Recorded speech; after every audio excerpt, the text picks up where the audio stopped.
这是我第2次来到这个世界。欢迎来到星源大陆，请选择你的职业。确定职业，弓手。进入游戏后，你果断选择了弓手职业，只因你重生归来，拥有全服唯一天赋灵魂窃取。灵魂窃取星源级，在你1000米内死亡的任何生物都会产生1枚只有你能看见的灵魂碎片。吸收灵魂碎片后，为你永久提升1点攻击和1米攻击距离，且能无上限叠加。很快你创建好角色，名字就叫一剑双标。你来到新手村后，被源源不断进来的玩家震惊到。好在作为重生者的你早有预料，你并没有像其他人一样老是在村口练级点入口排起长队，而是来到一间草房中找村民激活了隐藏任务，将系统赠送的长弓送给了村民，然后在村民的帮助下翻墙离开了新手村。不是哥们，他把武器送人了。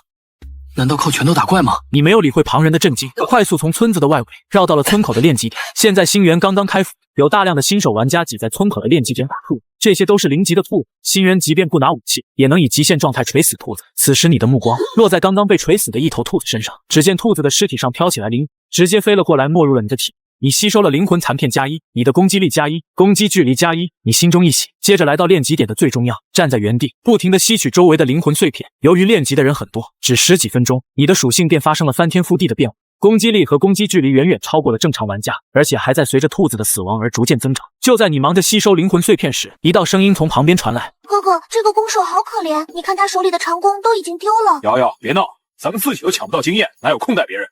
我看他站了好久了，能带带他吗？别管闲事了。很快5个小时过去了，村口练级点的玩家数量开始减少，而你的属性也发生了明显的变化，攻击力已经达到了夸张的4258，攻击距离也达到了4253米。又过了半个小时左右，新手村里已经很少有玩家再出来，周边的兔子死亡效率也在下降。见状，你不再停留，朝着远处的1级练级点走去。这里的怪物是野猫，攻击力比兔子强一些，但血量几乎一样，所以死的也很快。还在这里看到了熟人，就是之前那对兄妹，对方哥哥是盗贼，妹妹是牧师，两人正卖力地打着野猫，野猫的爪子落在哥哥身上，每次都疼得对方龇牙咧嘴。哥哥，我又看到那个可怜的拱手了，他还是0级。哥哥，我们带带他好吗？他连武器都没有。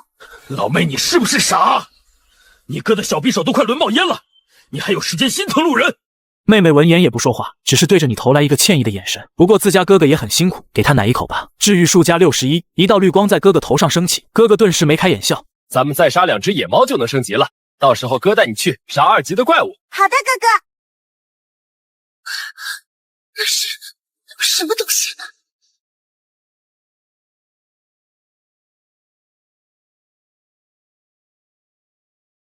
野猫王黑铁级 BOSS。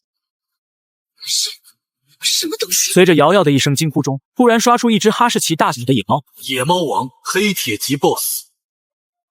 野猫 BOSS 身上缠绕着一层淡紫色的光芒，这一变故顿时引起了周围玩家的惊呼，所有人都将注意力放在了野猫王身上，人群在一声声惊呼中乱了起来，大量玩家开始往野猫王身边冲去，一些远程职业已经先手发动了攻击。野外 BOSS 没有攻打人数限制，只要你的攻击距离足够，就能对他发动攻击。之后 BOSS 经验奖励会根据伤害进行分配，伤害不足1%的不计算在内，而物品奖励则是归击杀者所有。相比于人群的喧闹，你就显得平静多了，因为只有你明白，这只野猫王能刷出来并不是意外，而是星源游戏的一个机制。当一个区域内的怪物大量死亡后，就有几率刷出区域 BOSS。猫王就是这样，只有兔子区域除外。这时候有些远程职业的攻击已经落在了野猫王的身上，所有人都怀着激动的心看着这些攻击，只要能打出伤害，那就意味着野猫王能杀。然而让所有人都懵逼的是，大片远程攻击落在野猫王的身上，最终他的头顶只飘出寥寥几个-2、-3的数字，有将近98%的远程伤害都被对方无情的吞噬。这一幕直接把周围的玩家看傻，场中只有你知道其中的缘由。星源游戏内的伤害计算方式与传统游戏不同，只要攻击不破防，就绝对打不出伤害，哪怕是强制减1也不行。此时玩家们的攻击激怒了野猫王，只听他尖叫一声，锋利的爪子瞬间弹出，朝着面前的人群猛然挥舞。站在野猫王面前的一群战士玩家瞬间暴毙，一个比较倒霉的玩家还爆出了一件装备，被旁边一个眼疾手快的盗贼瞬间摸走。大毛啊，这 boss 根本不破防！大毛，这家伙开始大开杀戒了！人群一下子乱了起来，看着被 boss 打得落荒而逃的玩家们，你冷笑一声，朝着野猫王走去。看着被 boss 打得落荒而逃的玩家们，你冷笑一声，朝着野猫王走去。他疯了吗？同时野猫王也发现了你的存在，眼中闪过一丝不屑。这个人类太蠢了，赤手空拳就想来挑战本庙。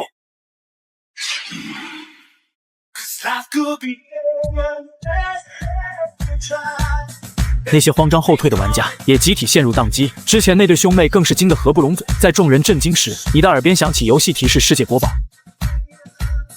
恭喜玩家击杀黑铁级 BOSS 猫王。由于你是全服第一个击杀黑铁级 BOSS 玩家，你的声望加10，你获得了白银品级装备，你获得了唯一称号开拓者。由于你是全服第一个击杀 BOSS 玩家，你的事迹将被传遍整个星源大陆，是否要隐藏姓名？否。全服公告：玩家一键双标。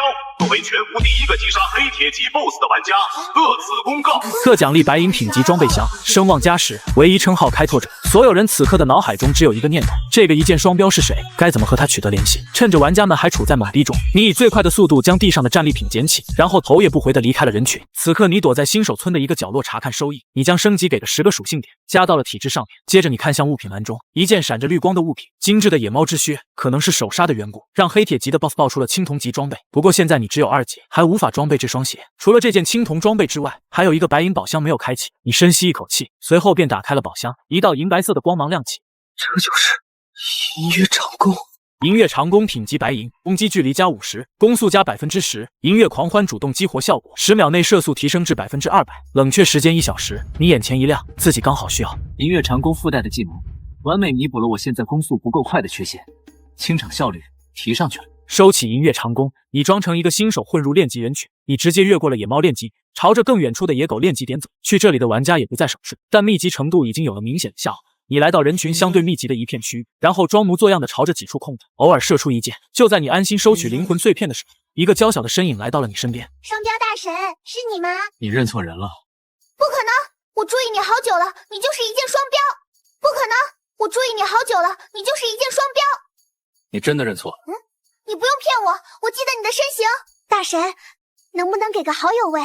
以后缺奶可以叫我，我奶量很大的，而且我哥也很好用的，有跑腿的事我可以帮你叫他。瑶瑶说着，指了指不远处一个把匕首抡出残影的盗贼。瑶瑶，我快没血了，救我！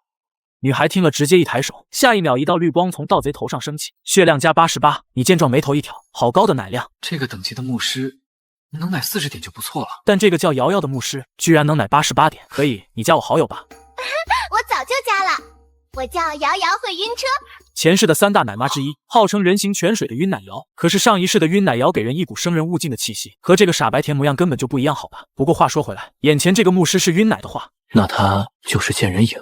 你哥是不是叫幽影？你认识我哥吗？果然是剑人影，游戏界的骨灰级盗贼，宠妹狂魔，星源第一剑人。听说他的天赋是加速度，倒是个不错的工具人。想到这里，你的嘴角微微勾起，看向晕奶瑶的目光更润了。你哥的好友暂时不加了，以后有事我直接喊你。好的，大神。和晕奶瑶闲聊2句后，你便离开了野狗练级点。眼下玩家的大部队等级已经达到了3级，一些高玩已经升到4级，接近5级了。你记得，第一个达到5级的玩家可以领取新手村的唯一任务，还有唯一奖励。对今后的升级之路有着极大的帮助。眼下距离游戏开始已经过去了6个多小时，你因为是游戏头盔的缘故，在线时间只有8小时，必须用剩下这1个多小时的时间，将自己的等级升到5级，然后把副本任务给领了。只要任务领了，可以等明天上线再去完成。你看了眼天赋，已经叠加了6000多了，拥有6000多米射程和攻击力，你完全可以秒杀现阶段的任何一只普通怪。你凭借着对新手地图的记忆，越过了9级以下的练级区，直接来到了新手村最深处10级练级地。你凭借着对新手地图的记忆，越过了9级以下的练级区，直接来到了新手村最深处10级练级地。这是一座巨大的山谷中游荡着一种名为蛮熊的10级野怪。蛮熊血高防厚，但动作迟缓，战斗技巧厉害点的玩家可以1对1单拉。因为射程的缘故，你根本就不需要冒险进入山谷中，直接来到旁边一处高耸的崖壁上，从这里可以俯瞰整个蛮熊，并且和下方的蛮熊距离不超过1000米。你将新手弓箭拿下，装备上银月长弓，拉弓射箭一气呵成，一支箭矢精准的落在了一头蛮熊身上。蛮熊血量减6011，只是一箭，蛮熊头顶的血条便瞬间清空。你击杀了蛮熊，获得经验180，再次拉弓对准了下一头蛮熊。你击杀了蛮熊，获得经验180。接下来的时间里，你化身无情的点射机器，每一次拉弓射箭都能带走一头蛮熊，不一会就升到了5级。当等级达到5级之后，你的耳边传来了游戏的提示音：恭喜你，第一个达到5级，你的实力获得了新手村村长的认可，可前往3号新手村村长处领取唯一任务。来了。你心中一喜，直接捏碎了回城卷轴，回到了新手村，很快便找到了新手村的村长。我这里正好有一个非常重要的任务需要你帮忙，你愿意帮我吗？我愿意。好，好，好，我果然没有看错人。村子西边的火山里有一头熔岩恶魔，我需要你将它击败，并用这个卷轴封印起来。你触发了唯一隐藏任务火山恶魔。任务描述：位于初始之地最西边的日尔火山中，盘踞着一头熔岩恶魔，带上封印卷轴将恶魔封印起来，有效时间3天。看了看时间，距离8小时还剩下10几分钟，你当即原地下线。作为唯一性任务，你接取任务后，其他人就没办法再从村长这里接取了。摘下游戏头盔，玩了一晚上的游戏，你早已饥肠辘辘，当即便煮了一碗泡面，吃完后倒头就睡。时间过得很快，一转眼便已经来到了半夜12点。光芒一闪，你再次上线；光芒一闪，你再次上线。依旧是之前下线的村长家。你看了眼游戏时间，因为上次下线的时候还有16分钟的时间剩余，因此这一次的游戏时间是8小时016分，累计的游戏时间最多为16小时，再多就不会再累计了。上线后，那个唯一任务依旧在。你在白天的时候已经仔细回忆过了这个唯一任务的攻略，心中早已有了定数。不过在此之前，你还有更重要的事情要做。你已经5级了，满足了升级通用技能的条件。所有的职业在选定的时候都会学会一个基础通用技能。弓手的基础通用技能是单发重剑，经过升级后可以变成双发重剑。你来到村子里的弓手指引导师这，花费了100铜币将单发重剑升级成了双发重剑。接着打开好友栏，看到唯一一个好友瑶瑶会晕车在线，当即便发了一个消息过去，有个任务需要奶，一起吗？另一边4级的野猪练级点，瑶瑶会晕车正百无聊赖地靠在一棵树上，手里把玩着自己的新手权杖。在他不远处，盗贼幽影的匕首再次抡出了残影。叮，游戏的消息声音将瑶瑶惊醒。哇，是一箭双标！本来百无聊赖的瑶瑶顿时眉开眼笑，第一时间回复了你的消息。好呀好呀，能跟大神一起做任务，我高兴都来不及呢。那好，你坐标发我一个，我过去找你。瑶瑶第一时间把自己的坐标发了过去，你找准坐标，很快便找了过来。这里！小姑娘看到你后非常开心，挥舞着白嫩的手臂蹦蹦跳跳。这里练级太慢了，我带你去个快一点的地方。你过来，二话不说就要把瑶瑶拉进队伍。好呀，我跟你走。瑶瑶想都没想，直接退出了哥哥的队伍，然后投入了你的怀抱。正在埋头和野猪护队的优影根本就没注意到这些，直到他干掉一头野猪后，发现经验不对，才注意到妹妹不见了。瑶瑶，人呢？瑶瑶，你在哪儿？怎么走了也不跟我说一声？我已经跟双标大神组好队了，正在前往高等级的练级点。什么？瑶瑶你还小，要小心坏人！听哥的话，快回来！幽影急了，虽然这是游戏，但他也绝不可能让自己的妹妹吃亏。不行，我必须警告一下那个一箭双标啊！怎么会查无此人呢？这个混蛋居然没加我好友！殊途猛进！这混蛋一箭双标，你等着！你带着瑶瑶轻车熟路的来到了之前练级的蛮熊谷。大神，你要带我打10级的怪吗？我们能打得过吗？你只是笑笑不说话，站在高处拉弓射箭，蛮熊血量减6217，箭矢飞射而出，下方的蛮熊当场暴毙。你击杀了蛮熊，获得经验75点，你吸收了灵魂残片1，你的攻击力加1，攻击距离加1。旁边目睹全程的瑶瑶一张小嘴，已经张得能塞下一个鸡蛋了。他想过很多种你杀怪的方式，却从没想过你会隔着数百米一箭射杀了下方的蛮熊。他真的好强，比哥哥强太多了。你倒是没有在意瑶瑶的惊讶，此刻的你已经拿出了银月长弓，开始快速点射起来。一头蛮熊可以给你提供75点经验，而你升级却需要6000点经验，这也是没办法的事情。你想要快速完成唯一任务，少不了需要牧师的回复。这会儿分点经验，让他早点到5级是很有必要的。在你的快速点杀下，晕奶瑶的经验条以肉眼可见的速度快速飞涨，最终拉满。大神，我5级了！瑶瑶感觉自己的脑袋晕乎乎的，这就5级了。昨天他哥的匕首都快抡成风火轮了，都没这么快。瑶瑶的话并没有让你停止点射，你依旧快速射杀着下面的蛮熊。没事的话，你下去捡装备吧。好的。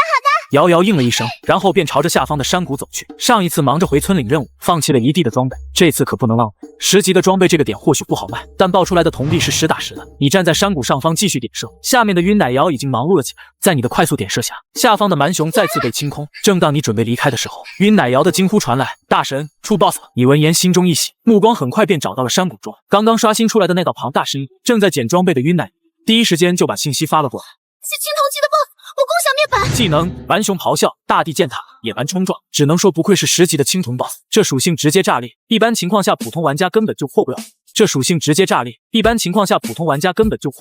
好在你现在的攻击力已经达到了6452，在没有伤害减免的情况下，一剑就能打掉对方4000多血。你先退到一边去，我来打这只 BOSS。你给晕奶瑶发了一个信息，随后直接激活了银月长弓的主动技能银月狂欢主动激活，10秒内射速提升至200%，冷却时间1小时。你现在的射速大概是不到2秒可以射出一击。在激活了银月长弓的主动技能后，10秒钟能攻击10多次。除此之外，你还能利用弓手的技能打出2连射的伤害。双发重剑，一次性对单个目标射出2支重箭，每一支重箭造成150%攻击力的伤害，消耗魔法20点，冷却时间8秒。按照技能的说明，你的这个技能可以对蛮熊守护者造成12000的伤害。你平起手，接着立即衔接技能双发重剑，然后开启银月狂欢，开始疯狂点射。待10秒钟一过，你再次使用双发重剑。躲在蛮熊谷内的晕奶瑶只看到蛮熊守护者的头上一下子飘起了密密麻麻的伤害数字，然后他的血条就像开闸的洪水一样急速下降，直至清空。这就秒了，升到8级了。本以为秒掉黑铁级 BOSS 已经是大神的极限了，结果他连青铜 BOSS 都能秒。此时你的耳边也响起了游戏的提示：恭喜你击杀了青铜级 BOSS 蛮熊守护者，你的等级提升到了8级。由于你是全服第一个击杀青铜级 BOSS 玩家，你的声望加30，你获得了黄金挺级装备箱自选箱1，你获得了30自由属性点，你获得了自选职业通用技能书1，你的事迹将被传遍整个星源大陆，是否要隐藏姓名？否。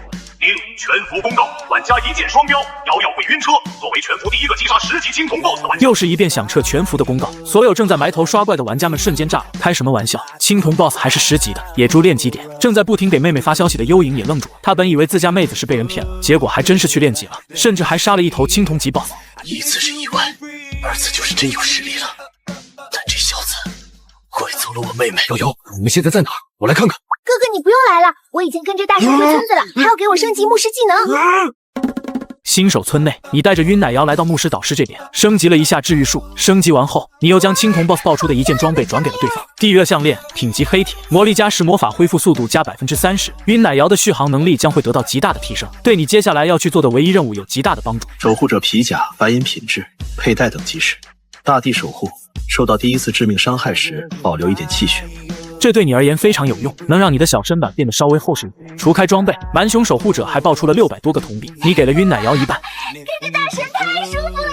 分好 BOSS 爆出的战利品后，你当即使用了自选通用技能书，因为是自选的，所以你毫不客气地选择了其中一个通用技能分裂剑。开启被动，箭矢射中目标后会分裂出3支箭影，箭影会自动攻击就近目标，每一支箭影造成80%攻击力的物理伤害，箭影攻击范围为射程的50%。开关冷却时间1秒，无消耗。这是攻守10级之前仅有的一个群攻技能，而且还是非常实用的可开关被动技能，对现在的你来讲非常有用。因为玩家已经不再像开服那样密集，所以你已经没办法让玩家大军为自己打工了。现在的玩家杀怪速度还没你自己点射来的效率，分裂剑正好可以满足了你的这个需求。选好技能后，你便开启了黄金装备自选箱。眼下你的等级不过8级，而黄金品级装备自选箱里面的大部分装备都是需要10级才能装备。你在一大堆装备中仔细挑选，最终选中了一枚戒指，迅捷指环，品级黄金。发动间隔不超过3秒的技能和攻击，就能叠1层迅捷之力，每层提升10%攻速，最高8层。也就是说，只要保持节奏，我就能比平时快1倍还多。这枚指环很值。到时候再发动银月长弓的银月狂欢，那么你的攻速将会在10秒内提升至原来的4倍。这种程度的爆发能力，现阶段绝对没有 BOSS 能够扛住。装备上迅捷指环，又去武器店补充了2000支箭矢，你便招呼晕奶瑶往村外走去，是时候去完成那个唯一任务。两人刚离开不久，腿着回来的幽影便急匆匆地回到了村子。他在村子里找了半天，没发现妹妹的身影。瑶瑶，你在哪儿？走了，一箭双标，还我妹！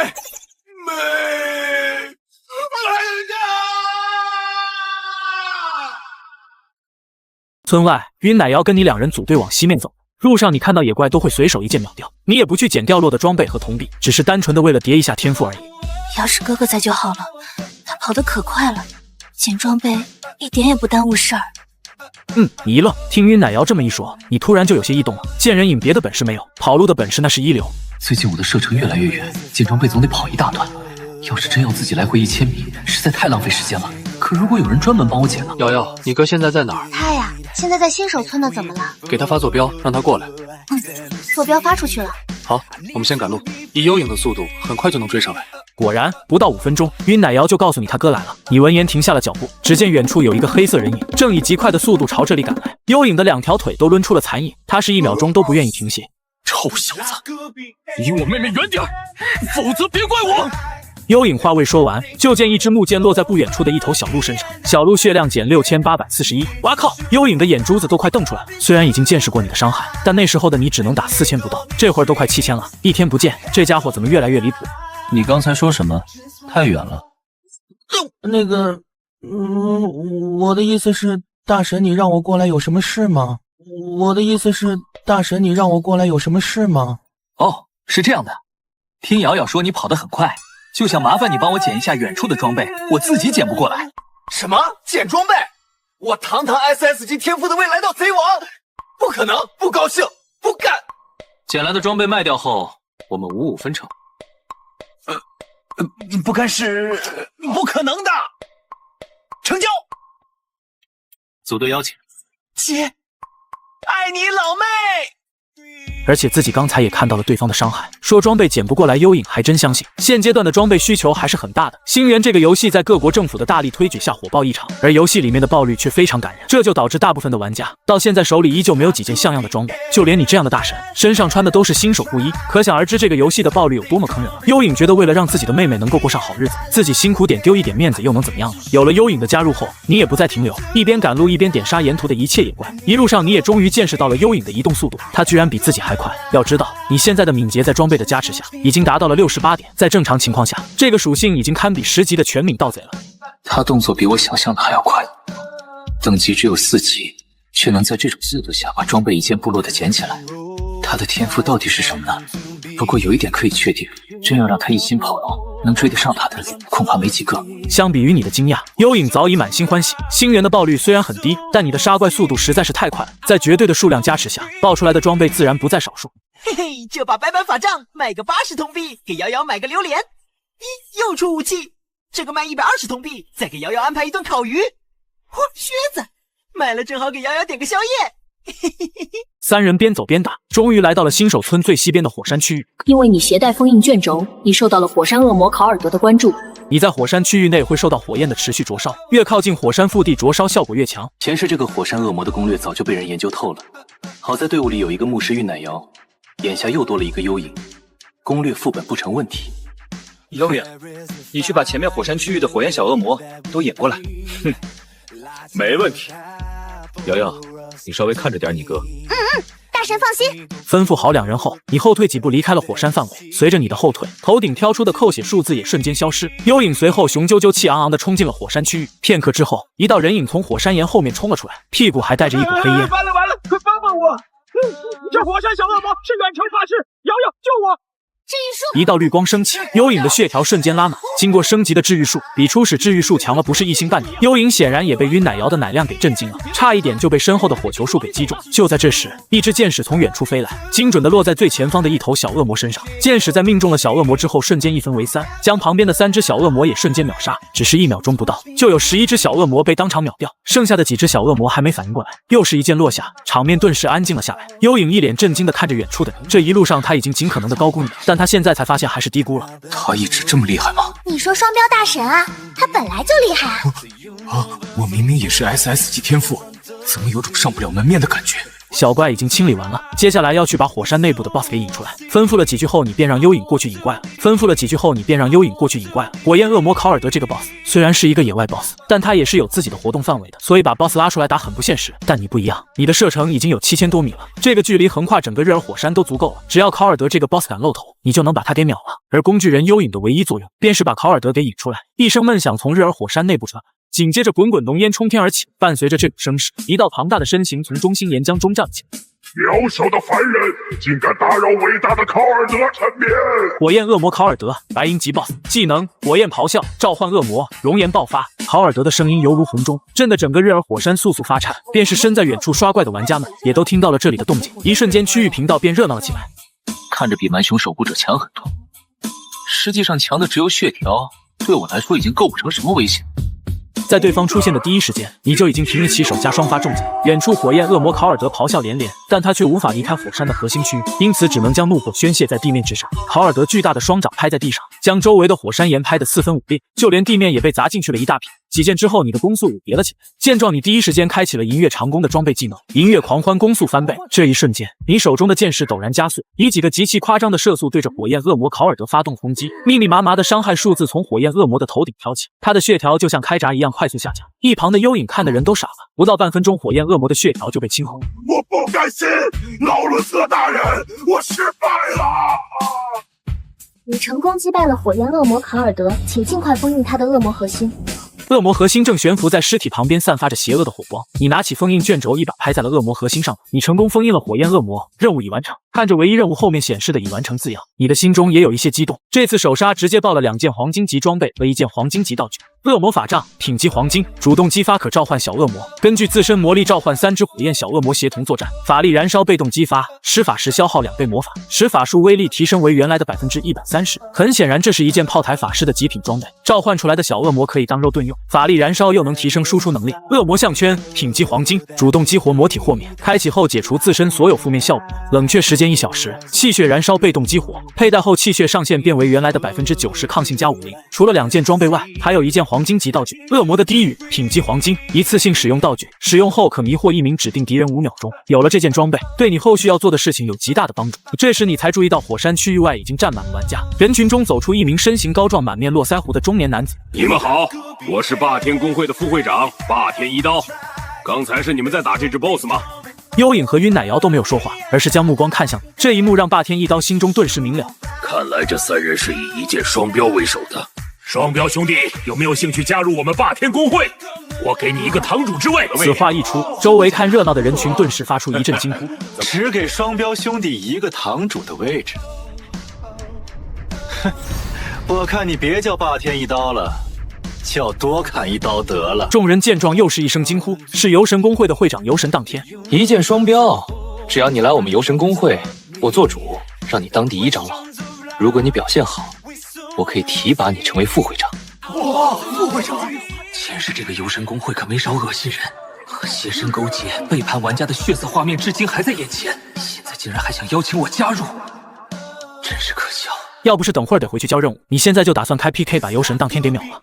抱歉各位，我现在没有加入公会的打算。你通过了霸天一刀的好友，然后便捏碎了回城卷。见你连看都不看游神公会一眼，直接就回城。游神当天的脸色顿时拉了下来。随着众人的散去，一剑双标再次击杀 BOSS 并拒绝各大公会邀请的消息，也在论坛不胫而走。你自然是没工夫去理会的。此刻的你已经回到了村子。村长，我完成任务了。村长接过看了一眼，我就知道你是一位勇士，这是你应得的奖励。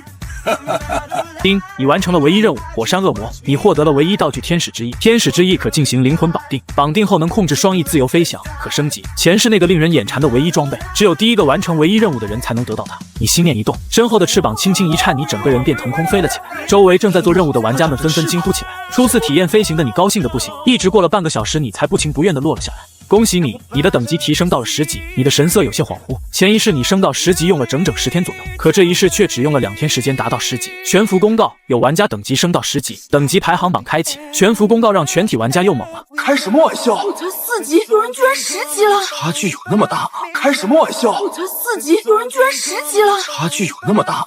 是双标大神啊！哇，那没事了。在一处6级练级点，游神当天的脸色很不好看。这个一剑双标的威胁太大了，既然不能为我所用，那就毁掉。阿乐，你去好好调查一下他，如果对方真的不识抬举，会长放心，这事儿我说。你将恶魔法杖的截图发送给了霸天一刀。星源之中虽然有拍卖行，但拍卖行要收取10%的手续费，这个钱能省则省。在你将截图发过去不久，霸天一刀便有了回复：我出10万铜币买你这件装备，你说个地方我们直接交易。你派人到新手村门口来交易吧。没一会儿，你便看到一个名为霸天小钻风的青年跑了过来。看到你后，对方显得异常客气，两人很快便完成了交易。霸天小钻风也不敢出村，直接往村子中心的仓库跑了过去。从现在开始，你终于能安心去叠自己的天赋了。你先是飞到0级兔子的上空，然后仗着超远的攻击距离和分裂剑的群伤效果，不到2分钟就清空了整一片练级点的兔子，然后如法炮制，再次清空1级练级点。与此同时，你还联系了瑶瑶回运车，给了他一个坐标，让他带着他哥幽影过去等着。一路飞行，当你来到目标地点的时候，你的天赋堆叠已经超过了1万层。你从空中落到瑶瑶会运车2人面前的时候，兄妹俩的眼珠子都快瞪出来了。一行人很快便来到了之前击杀火焰恶魔不远处，一个由火山灰塑造的小山谷中。你拿出之前被村长加工过的封印卷轴，检测到该区域拥有火焰恶魔的残留气息，是否使用封印卷轴开启传送界面？开启。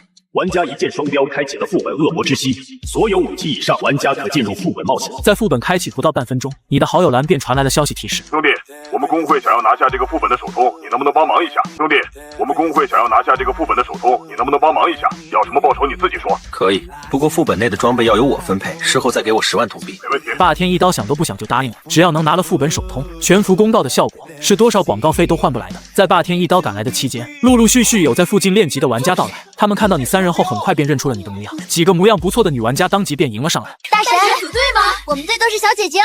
我是牧师，奶量很足的。还有我，叔叔爆炸，好厉害的狗，可以让我看看吗？旁边的瑶瑶会晕车看到这一幕，嘴巴都快翘到天上去了。她有种自己心爱的宝贝被别人惦记的感觉。霸天一刀并没有让你等多久，为了不让手通被其他工会抢走，他带着8名工会成员很快就赶过来，将与奶瑶和霸天工会的人一起组进队伍。等会儿进了副本都听我的指挥，我保证你们安安稳稳的拿到首杀。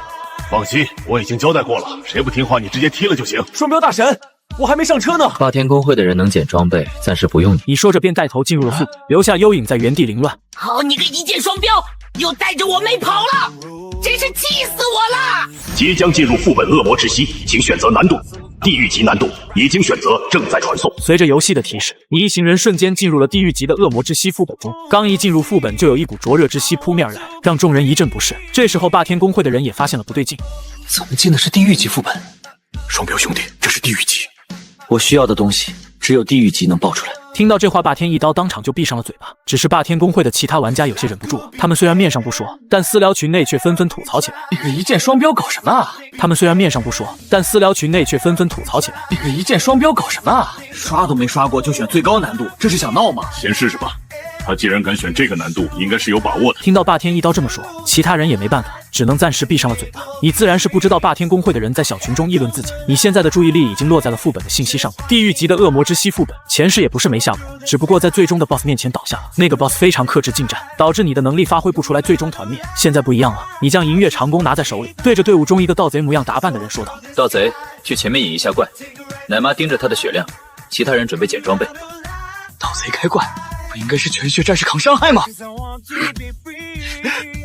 好吧，到底是霸天工会精英团的高手成员，虽然对你直接选择地狱级的难度和奇怪指挥有所不满，但所有团队成员的游戏素养还是很不错的。开怪引怪，卡怪加血，整个过程行云流水。此时，那名冲出去的盗贼引来了不少恶魔，这些人形恶魔在看到盗贼后纷纷咆哮着冲了过来。盗贼神色紧张，这些恶魔攻高防低，他要是不小心挨上2下，就有可能当场去世。队伍里的全血战士见状就要上去抗伤，却见你抬手搭弓一秒3箭，在双发重箭和分裂箭的配合下，熔火恶魔们的头上瞬间飘起大片伤害数值，每一个伤害数值都在1万以上。只是一瞬间，追在盗贼后面的7、8只熔岩恶魔当场暴毙，只留下了一地掉落的装备和铜币。在场众人见状都是脸色一僵，什么情况？伤害破万，一剑秒杀，就连霸天一刀也是看得沉默不语。他知道你厉害，但没想到这么厉害。不过不管怎么说，你的实力总算是让人放下了心。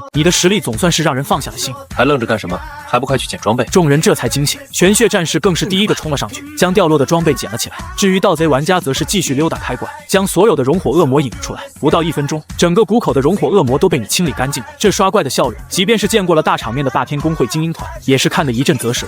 这些装备都不需要，你们开个价吧。霸天一刀也是爽快，直接参考的黄金装备给出了合理的价格。对此你并没有过多议价。众人一路前行，很快就来到了一个溶洞外面。进入溶洞内，一群倒挂在溶洞顶上的恶魔引起了众人的注意。你抬手就是一剑，随后你又是双发重剑配合分裂剑，在衔接普攻，将最近的一小撮石像恶魔当场秒杀。众人看的又是一阵头晕目眩。要是所有副本都能这样下，那可真是爽翻了！哇，一剑哥哥好厉害哦！众人一路往里，很快就发现前面出现了3个洞口。你知道中间那个洞口是 BOSS 所在的地方，左右2个则是前置开关所在的地方，因此没有犹豫就进入了左边的洞穴。走了不到3分钟，众人的面前豁然开朗，一个巨大的地下空间出现在所有人面前。在地下空间的最中央有一个雄伟的火焰祭坛，祭坛中间站着一个石化的恶魔，在恶魔的身后则是一个扳手一样的开关。想要进入 BOSS 的房间，就必须扳下那个开关。连接洞口和祭坛的只有一个长长的索桥，索桥下面是无尽的黑暗。这一关需要有人通过索桥踏上祭坛，等恶魔苏醒后他会毁掉索桥，所以过去的那个人，除非能在恶魔毁掉索桥之前将他干掉，否则必死无疑。之前引怪的盗贼玩家站出来说道：“我来吧，我移动速度快，或许能牵制一下。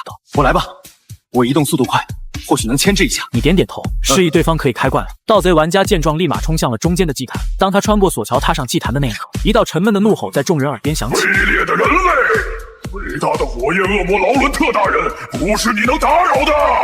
雕像瞬间复活，同时他的身上也燃起了熊赳。恶魔守卫查诺德，精英等级10。这个距离太远了，大神能打到恶魔吗？此话一出，所有人都是一愣。就在众人担忧之际，你已经开弓了。普通的木剑搭在银月长弓上面，随后嗖的一声飞了出去。所有人的目光都死死盯着木剑，直到它落在恶魔守卫的身上。恶魔守卫血量减12248，伤害数值出来了，等打造！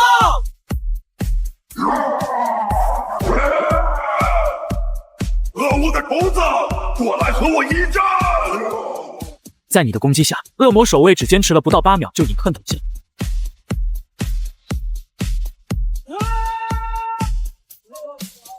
随着 BOSS 倒下，一大堆装备也顺势暴露。好在之前负责吸引仇恨的盗贼玩家并没有死亡，这会儿已经麻溜的将装备捡了起来。你直接无视了几件没用的黑铁装备和白银装备，却将其中一件白银权杖留了下来。这件白银装备属性很一般，但它携带的复活技能却非常有用。把那根权杖拿给瑶瑶。明白。小姑娘拿到白银装备的时候，只觉得头晕目眩，这样的极品装备，大神连眼睛都不眨眼一下，就送给了自己。激活后，目标会被赋予复活状态，竟然是这种技能，好厉害！分配好装备，让盗贼玩家拉下开关后，你便带着众人回到了原来的3岔路口，然后选择了最右边的路口。与之前的守卫祭坛一样，这里同样是一个恶魔守卫守护祭坛。你如法炮制，在守卫毁掉索桥之前将他斩杀。这一次又爆出了几件白银装备和一堆黑铁装备，不过这些装备对你都没什么用，所以你全都让霸天一刀给折现了。2个祭坛开关都被开启后，你一行也终于要对上最后的 BOSS。顺着中间的洞穴一路往下，片刻之后，一行人便来到了一个比之前2个地下空间还要大数倍的地下溶洞。不同的是，这个溶洞中没有祭坛也没有恶魔，只有一条石阶沿着洞口往下，而下方却是不停翻滚的灼热岩浆。在岩浆的中央，有一个巨大的恶魔头颅正闭着眼睛，他便是这一个副本的 BOSS 火焰恶魔劳伦特。在岩浆的边缘有几个只够3、4人站立的小平台，除此之外就再也没有其他着力点了。前世的你就是站在这几个小平台上和 BOSS 干架，但那时候的你是个战士，手实在是太短了，即便你将自己的能力发挥到了极致，最终还是没能躲过 BOSS 的岩浆轰炸。这也是攻守一行了。来个人去把 BOSS 引出来！不行，那下面太窄了，我施展不开。我去，最终还是队伍里的另一个弓手接下了任务。他顺着石阶来到底部，然后对着恶魔的脑袋来了一个双发重箭，但只给恶魔带来了血量减5的伤害。2个血红色的个位数从恶魔的脑袋上飘去，看得弓手一阵脸热。与你动辄上万的伤害比起来，他这个位数的伤害根本就没眼看。霸天一刀看到这一幕也是感觉脸上无光，偷偷的瞥了一眼你，见你没有反应，这才松了口气。受到伤害后沉睡的 BOSS 终于苏醒。是谁在打扰伟大的劳伦特沉睡？我要让你们付出代价！随着一声低沉的咆哮，岩浆中的恶魔逐渐显露身形。与之前你在外面打的巨大体型不同，这次的火焰恶魔劳伦特只有5米左右的身高，但他的属性却比之前要高了一大级。火焰恶魔劳伦特白银极爆，等级10，魔王形态，技能火焰咆哮，召唤恶魔，熔岩爆发，巨人之躯，玉骨重生。当火焰恶魔夸张的属性呈现在众人面前的时，所有人都沉默了。这东西是人能打的吗？我们要死在这儿了！别胡说！可是看他。众人将目光看向，只见你已经拉开了弓弦，一支箭矢从你手中飞出，精准的命中下方的火焰恶魔。只见恶魔身上浮现血量减9754的伤害值。9777！火焰恶魔的仇恨也在第一时间被你吸引。该死的虫子，你让我生气了！快躲开！瑶瑶！火焰炸裂，惨叫声传来，队伍中代表队友的头像瞬间黑了一大片。跟你站在一起的只有晕奶瑶活了下来，其他人包括霸天一刀全都被秒掉。抓紧我！你对着晕奶瑶说了一句，随后便往溶洞的最高处飞了过去。晕奶瑶此刻紧张的要死，双手死死地抓住你的胳膊，你带着他飞到了溶洞的最高处，距离站在岩浆里的火焰恶魔足足有500米的距离。这个距离下，火焰恶魔的所有攻击都无法够到你。当即拿起弓箭，对着下方不断怒吼的火焰恶魔不停点射。由于够不到你，火焰恶魔只能无能咆哮，将身边的岩浆砸得四处飞溅。此时霸天公会的私聊群内已经炸开了锅。什么鬼伤害？我一个全血战士居然直接被秒了！双标大神能打过 BOSS 吗？他还没死，现在还在打怪呢。buff 全开，音乐狂欢，开始！最后的祝福，让光守护你，成功吧！我会的。在瑶瑶为你施加了复活状态后，火焰恶魔便使用了全屏攻击。没有保命手段的瑶瑶直接被清空血掉，可这为你争取了宝贵的输出机会。你像幽灵般在空中闪转腾挪，劳伦特此时像一只暴怒的狮子。随后劳伦特的攻击便再也不能打到你，你开始采用风筝战术。在你灵活的走位下，劳伦特的血量不断降低，终于来到了 BOSS 的斩杀线。没有犹豫，你蓄力完成了最后一击。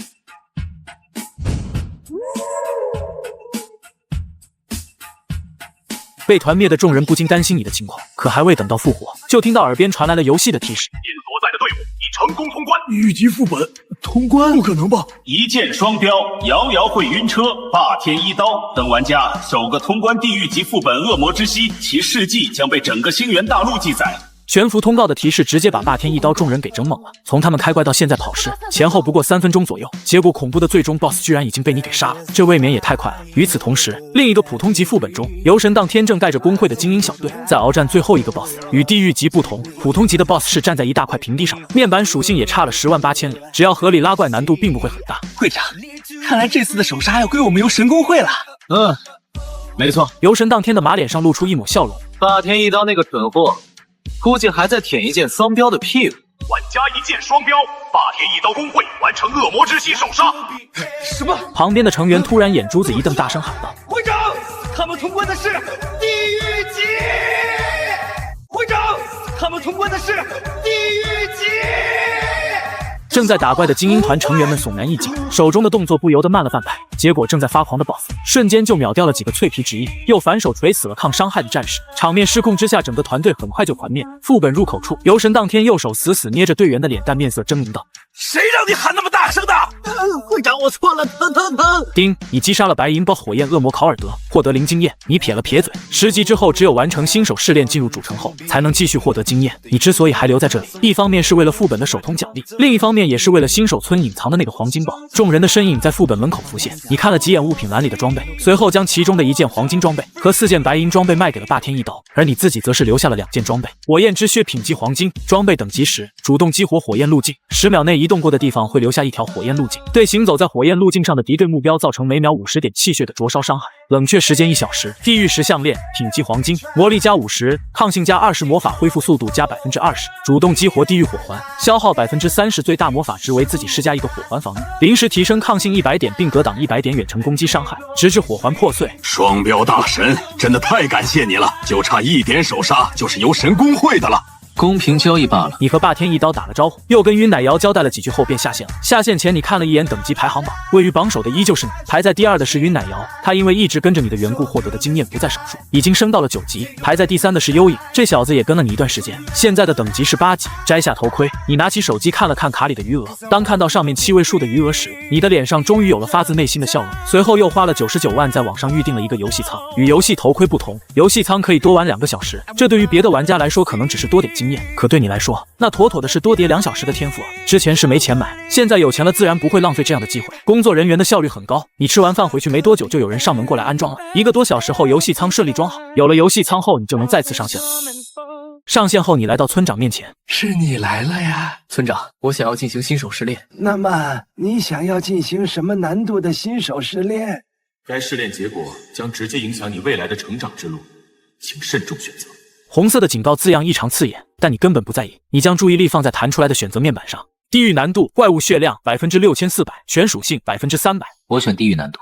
此话一出，原本笑盈盈的村长瞬间变色。年轻人，我劝你慎重考虑。我已经考虑好了。见你坚持，村长也不再多说，只是说了一句：“祝你好运，孩子。”便给你开启了传送。一个淡蓝色的传送阵在你脚下升起，下一秒你的身形便消失在了村子中。光芒一闪，你发现自己来到了一处光线昏暗的地下广场。整个广场大约有2个足球场那么大。你站在广场的最边缘，游戏的提示响起：玩家一键双标，你正在进行地狱级试炼。你的本次对手是狂战士格拉尔。随着游戏提示音落下，对面的狂战士猛地睁开眼睛，血红色的瞳孔死死盯着你。你就是挑战者吗？狂战士格拉尔，等级10，技能狂怒，魔神血怒，鲜血激发。饶是你已经有了心理准备，在看到狂战士格拉尔的属性后，你也忍不住咽了口唾沫。属性果然够恐怖的，但是计划能行。哪怕是现在的你也是心肝发颤。好在前世的论坛中也有人发过狂战士格拉尔属性，并且研究出了对付他的办法。那便是利用狂战士没有远程打击能力的弱点对他进行风筝，而其中最方便的无疑是飞在天上。这也是为什么你必须要得到天使之翼的原因。就在你愣在原地时，一道血红色剑气向你的面门袭来，你立刻回神，连忙躲开。我靠！只见剑气在石壁上展出了一条巨大的口子，你抬头看去，只见格拉尔将大剑立在身前，脸上满是愤怒。面对伟大的格拉尔大人，还敢分心？你面色凝重，身后骤然浮现天使之翼的影子，然后你的身形便快速拔高，来到了地下广场的最顶端。此时狂战士格拉尔已经完全苏醒，并且朝着你所在的位置冲了过来，而你已经在天使之翼的帮助下飞到了空中，双方的垂直距离超过了50米。你抬手就是一剑，-30458。在你这段日子的努力下，你的天赋被动已经叠到了31000多点，这会儿射在狂战士格拉尔身上，伤害也是非常可观。你继续拉弓，形成漫天箭雨，却被格拉尔随手一挥的剑气全都挡下来。虫子，还有什么招数都使出来吧！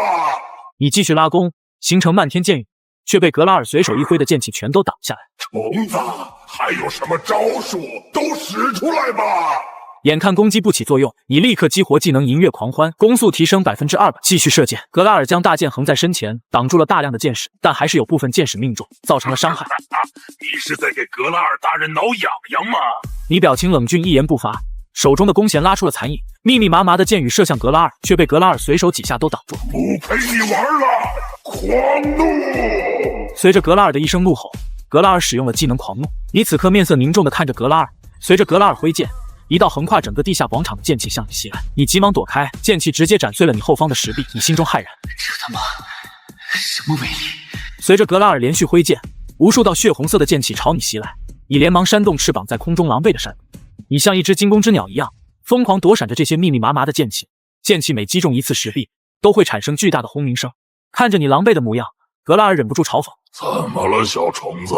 这就受不了了？你从碎石中走出来，拍了拍身上的灰尘，冷冷地说：那么，让你见识一下我的权力吧。你在说什么鬼话？月神！只见你一声大喝，一个银白色的法阵将你笼罩其中，背后的天使之翼向中间合拢，将你包成一个银白色的茧。2秒之后，茧化作光点散开。那么，游戏正式开始。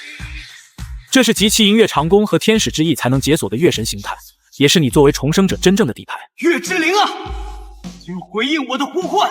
这是月神降临状态下的专属技能断破，技能附带自身攻击力200%的真实伤害和敌方1%的百分比生命值。箭矢朝着格拉尔击射而出，格拉尔连忙将大剑挡在身前。月之剑与格拉尔的大剑相撞，引起了恐怖的冲击波，烟雾散去，格拉尔的血条减少了3/4。你飞在天上，看着半跪在地上大口喘着粗气的格拉尔，眼神玩味。怎么了，格拉尔大人？你好像也不是很行啊。虫子，你有点实力，但是你以为这样就能击败我吗？老子可是狂战士格拉尔啊！虫子，你有点实力，但是你以为这样就能击败我吗？老子可是狂战士格拉尔啊！你见状表情凝重，在红色光柱冲天而起的时候重新拉弓蓄力，再次射出一支月之剑。光柱消散，格拉尔以一种全新的形象出现在你的眼前。没想到吧，老子也有2阶段。这是格拉尔的被动技能魔神血怒，当格拉尔受到一定伤害，就会变成魔神形态。此时你射出的箭也即将命中格拉尔。格拉尔将手中的大剑插入地面中，紧接着一道火焰光柱冲天而起，月之剑直接被光柱弹开。见此情景，你眼神一凝，更难对付了，就用接下来的这一招定胜负吧。你举起银月长弓，拉满弓弦，开始蓄力。月之灵啊，化作神龙，吞噬眼前的敌人吧。你吟唱蓄力，射出一只由月之灵凝聚而成的神龙。另一边，格拉尔单膝跪地，开始念起古老的咒语：父神啊，请给我力量！只见格拉尔举起大剑，一道血红色的剑气拔地而起，格拉尔向前挥出，与神龙相撞，能量风暴瞬间席卷整个地下广场。神龙吞噬了剑气，化作了红白两色的冲击波，扬起了漫天的烟雾。烟雾散去，只见格拉尔倒在地上，大声哀嚎：我不甘心啊！之后格拉尔血条清空，身体化作光点消散，一个闪着七彩色光芒的王冠缓缓落下。你从空中飞至地面，银光一闪，你解除了月神状态，重新穿上了皮甲。就在你要查看装备的时候，你的耳边传来了系统的声音：全服公告，玩家一剑双标，第一个通过地狱级新手试炼，获得唯一称号希望之星。一连3遍全服公告响起，再次点燃了所有玩家的议论热潮。这个新手试炼是怎么回事？这奖励未免也太好了！隐藏职业自选，成长装备自选，还有技能自选，这奖励我做梦都不敢想啊！谁能告诉我，现在的双标大神到底有多强？此时就连游神当天也变得脸色难看。这样的人，真的能毁掉吗？丁，由于你通过了地狱级试炼，你的升级所得自由属性将提升至原来的4倍，你的现实投射幅度提升至10%。什么？居然提前开启了投射？什么？居然提前开启了投射？作为重生者，没有人比你更清楚这个投射幅度的意思了。所有玩家在星元中的实力，最终都会投射到现实中去。你记得，在第一个人达到转制投射实力后，现实中就出现了游戏怪物，不知道自己的提前投射会不会影响到现实世界。既然无法左右，那就只能变得更强。收回思绪，你的目光落在格拉尔掉落的王冠上，泰坦神王的王冠。佩戴等级0，成长品级普通，技能泰坦之心，气血最大值加10%，气血恢复速度加10%，剩余未解锁技能数量4。看完装备介绍后，你心中一阵兴奋，居然是成长型的装备，没有任何犹豫，你直接将装备的恶魔项圈替换成了泰坦神王的王冠，你的属性得到了极大的提升。此时你点开你的人物属性面板，与之前装备恶魔项圈的时候相比，你的血量提升了将近1000，防御能力更是翻了1倍左右。可以说，现阶段大部分人打你都是不破防的。请问是否隐藏装备外观？隐藏。你隐藏完装备后，便从试炼之地传送出来。从试炼之地传送出来，你一眼就看到了眼珠子瞪得滚圆的村长。你咧嘴一笑：“村长，我通过了试炼。”村长回过神来，眼神复杂的看着你。没想到我能在有生之年看到你这样的年轻勇者，我承认之前小看了你。说着，村长的眼中出现了一丝名为希望的光芒。既然如此，有件事希望你能帮忙一下。丁，23333号新手村正在向你委托神话级连环任务，星源往昔，是否接受？你神色一震。上一世，这个神话级任务是被那个唯一通关了噩梦级试炼的大佬领取的。他也是星源的第一强者。据他说，这任务是他费尽口舌才从村长那儿套出来的。而我却是村长主动请求，地狱级和噩梦级果然有天壤之别。接受选择之后，村长再次开口：“我就知道没有看错你，你果然是个值得信赖的人。其实，我们村子最初的使命是镇压一头沉睡的恶魔。直到今天，他的心跳仍在地下回响。千百年来，封印的强度逐渐削弱，恶魔苏醒，眼看即将冲破封印。之前让你去西边封印的那头火焰恶魔，其实就是恶魔气息污染了火山熔岩后产生的。随着村长的叙述，游戏的提示很快便响了起来。丁，23333号新手村村长正在向你颁布神话级连环任务：1. 被封印的恶魔是否接受任务？丁，23333号新手村村长正在向你颁布神话级连环任务：1. 被封印的恶魔是否接受任务？任务描述：击败恶魔，使其陷入沉睡。你没有犹豫，再次接受任务。这枚令牌给你，它将指引你进入封印的内部。丁，获得封印密钥星号1。封印密钥任务道具描述：在23333号新手村的某个特定位置使用后，可进入一处封印空间。告别了村长，你便朝着密钥指定的坐标走了过去。新手村并不大，只是片刻功夫，你便来到了村子中央。这里矗立着一座看不清容貌的雕像，在雕像的周围正有不少玩家在摆摊卖装备和材料。你的到来并没有引起太多人的关注。当你拿着密钥来到雕像面前时，游戏提示跳了出来：丁，你已抵达目标地点，是否使用密钥进入封印秘境？是。话音落下，你的身上便亮起了一道蓝光，下一秒你整个人便消失在了原地。咦，刚才那人是不是消失了？这有什么奇怪的？八成是用了传送卷轴而已。白光一闪，你发现自己已经来到了一处阴暗的地下通道前。通道的四周镶嵌着一颗颗会发光的石头，正是这些微弱的光源，让这处地下通道不至于暗无天日。通道一路向下，迎面而来的气息却逐渐温热起来。不知道走了多久，你的面前豁然开朗，一个巨大的地下广场出现在你面前。在广场的周围，有一圈淡淡的金色光幕笼罩着，将外界与内部隔开。只见在广场的最中央处，有一个巨大的牢笼放在那里。而牢笼的内部正关押着一个消瘦的身影，他的身上插着3只散发着淡金色光芒的长矛，每一只长矛都穿体而过，将那道消瘦的身影牢牢地钉在地上。这就是被封印的恶魔吗？此时，那个消瘦的身影似乎也感知到了你，缓缓抬起头来。你看到对方的模样后愣了一下，你印象中的恶魔应该是面容凶恶、头生犄角的模样，可眼前这人却并没有恶魔的任何特征。不是面容凶恶、头生犄角的模样，这是个人类。你们这些走狗还真是尽心尽责，1000多年了，还是不忘你们主人留下的吩咐。你愣神的功夫，对方又自顾自开口了：你没有带那群走狗的味道，你是新的降临者。没错，你不是走狗，你是降临者。没错，你不是走狗，你是降临者。没想到星源再次迎来了降临者。降临者，降临者大人，降临者大人。对方喃喃自语，却让你的心中掀起了惊涛骇浪。降临者这个称呼，你在前世听到过无数次。会这样称呼玩家的，只有星源大陆的土著民星源人。也就是说，他根本不是恶魔，而是一个星源人。可为什么村长要说封印的是恶魔？等等，难道说……你的记忆快速翻阅，很快就在角落中挖出了曾经听到过的一则传闻。相传在某处秘境中有一块石碑，石碑上面记载着星源大陆万年前发生的一桩改变整个大陆命运的大事。而这件大事总结起来只有8个字：异族入侵，种族覆灭。回忆起前世见过听过的那些星源人的事情，确实都是在秘境或副本中遇到。再有就是一些亡魂，在外面的世界却是一个也没有。而那些遇到的星源人都在做同一件事，那就是帮助玩家。这是玩家圈的共识，包括在怪物降临现实之后，也有一些降临到现实的星源人，帮助玩家抵御怪物。用前世某些玩家的话来说，你可以怀疑 NPC， 但不能怀疑星源人。那么问题来了，所以我的神话任务竟然是要杀一个友善阵营的星源人。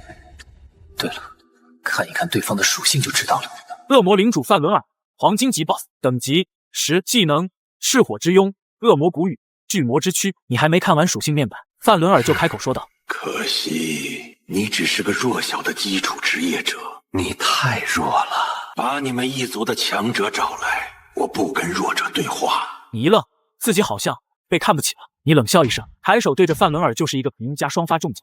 夸张的伤害让范伦尔的眼珠子一下子就瞪了出来。不等他多说，你已经激活了银月狂欢，对着范伦尔的脸咻疯狂射箭。范伦尔从最初的懵逼中反应过来后，脸上已经插了10几支木箭。你给我住手！你竟敢对伟大的魔导师范伦尔不敬！小兄弟别射了，住手！别射了，我脸上装不下了。范伦尔人都要妈了，他活了这么久，第一次看到一个没转职的基础职业者有这种伤害。看到范伦尔脸上密密麻麻的木箭，你总算是出了一口恶气。有什么事儿说吧，爷听着。有什么事儿说吧，爷听着。你等我缓缓。范伦尔带着哭腔，天知道他堂堂魔导师被折磨成了什么样子。这时候他的血条已经回到了1/5左右。是我的错，没想到你居然有这样的实力，我为之前的无礼向你道歉。废话少说，说正事。村长和星源人到底谁在说谎？此时范伦尔开口了：“年轻人，你现在是被密钥迷惑了双眼，只要你将密钥丢掉，你就能看到真相了。”你闻言只是犹豫了一下，便将密钥从物品栏里丢了出来。在密钥丢弃之后，范伦尔的属性面板果然发生了转变。赤火魔导师范伦尔，星源古族，等级10，技能赤火之拥、星源谷雨、火灵之躯。面板的数值没变，但人物和技能的名称却发生了改变。这才是对方的真实身份。看来你已经洞悉了事情的真相。给你密钥的那个人应该是镇守者的后裔，他让你击败我，对吧？他倒是会选。以你的实力，确实能击败我。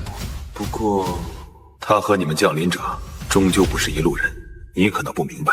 我明白，曾经的你们是星源大陆的主宰，只不过没能挡住异族的入侵而已。你……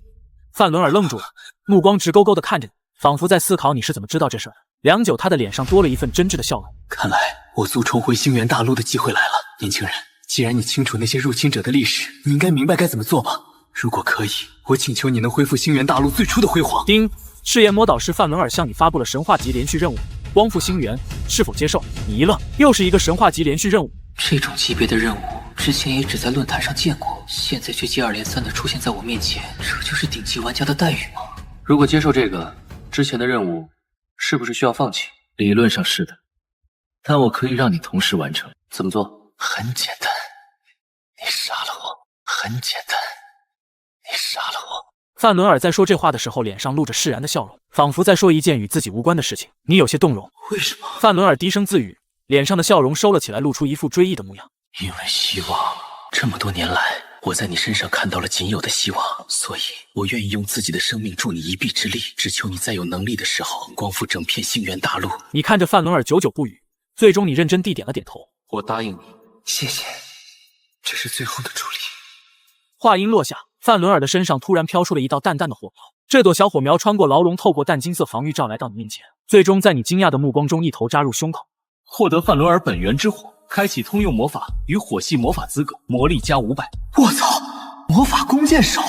范伦尔给他的居然是魔法的学习能力，虽然仅有通用魔法和火系魔法，但对于一个弓手来说完全够用。尤其是火系魔法以范围大、威力大著称，这能完美的弥补弓手缺少大范围杀伤性能力的缺陷。这范伦尔可是给自己送了一份大礼，看得出来你很开心。接下来你可以动手了。失去本源的我支撑不了多久的。目光看去，却见原本精神还算不错的范伦尔，此刻早已变得形同干尸一样。再看他的属性，也比之前下降了一大截。赤炎魔导师范伦尔，濒死，等级10。此时的范伦尔属性跟10级的野怪也差不了多少，显然他真的到了灯枯油尽的地步。见状，你没有停留，抬手一剑解决了范伦尔的痛苦。丁，你击杀了赤炎魔导师范伦尔，你完成了神话级任务星源往昔。游戏的提示传来，你却没有丝毫完成任务的喜悦。你看了看范伦尔给的那个任务提示，光复星源前往北仑山脉的地下墓穴，找到一个名叫弗洛特的黑暗精灵。北仑山脉你自然是知道的，它位于永夜城的东南面，而永夜城则是游戏的8大主城之一。看来必须先去主城了。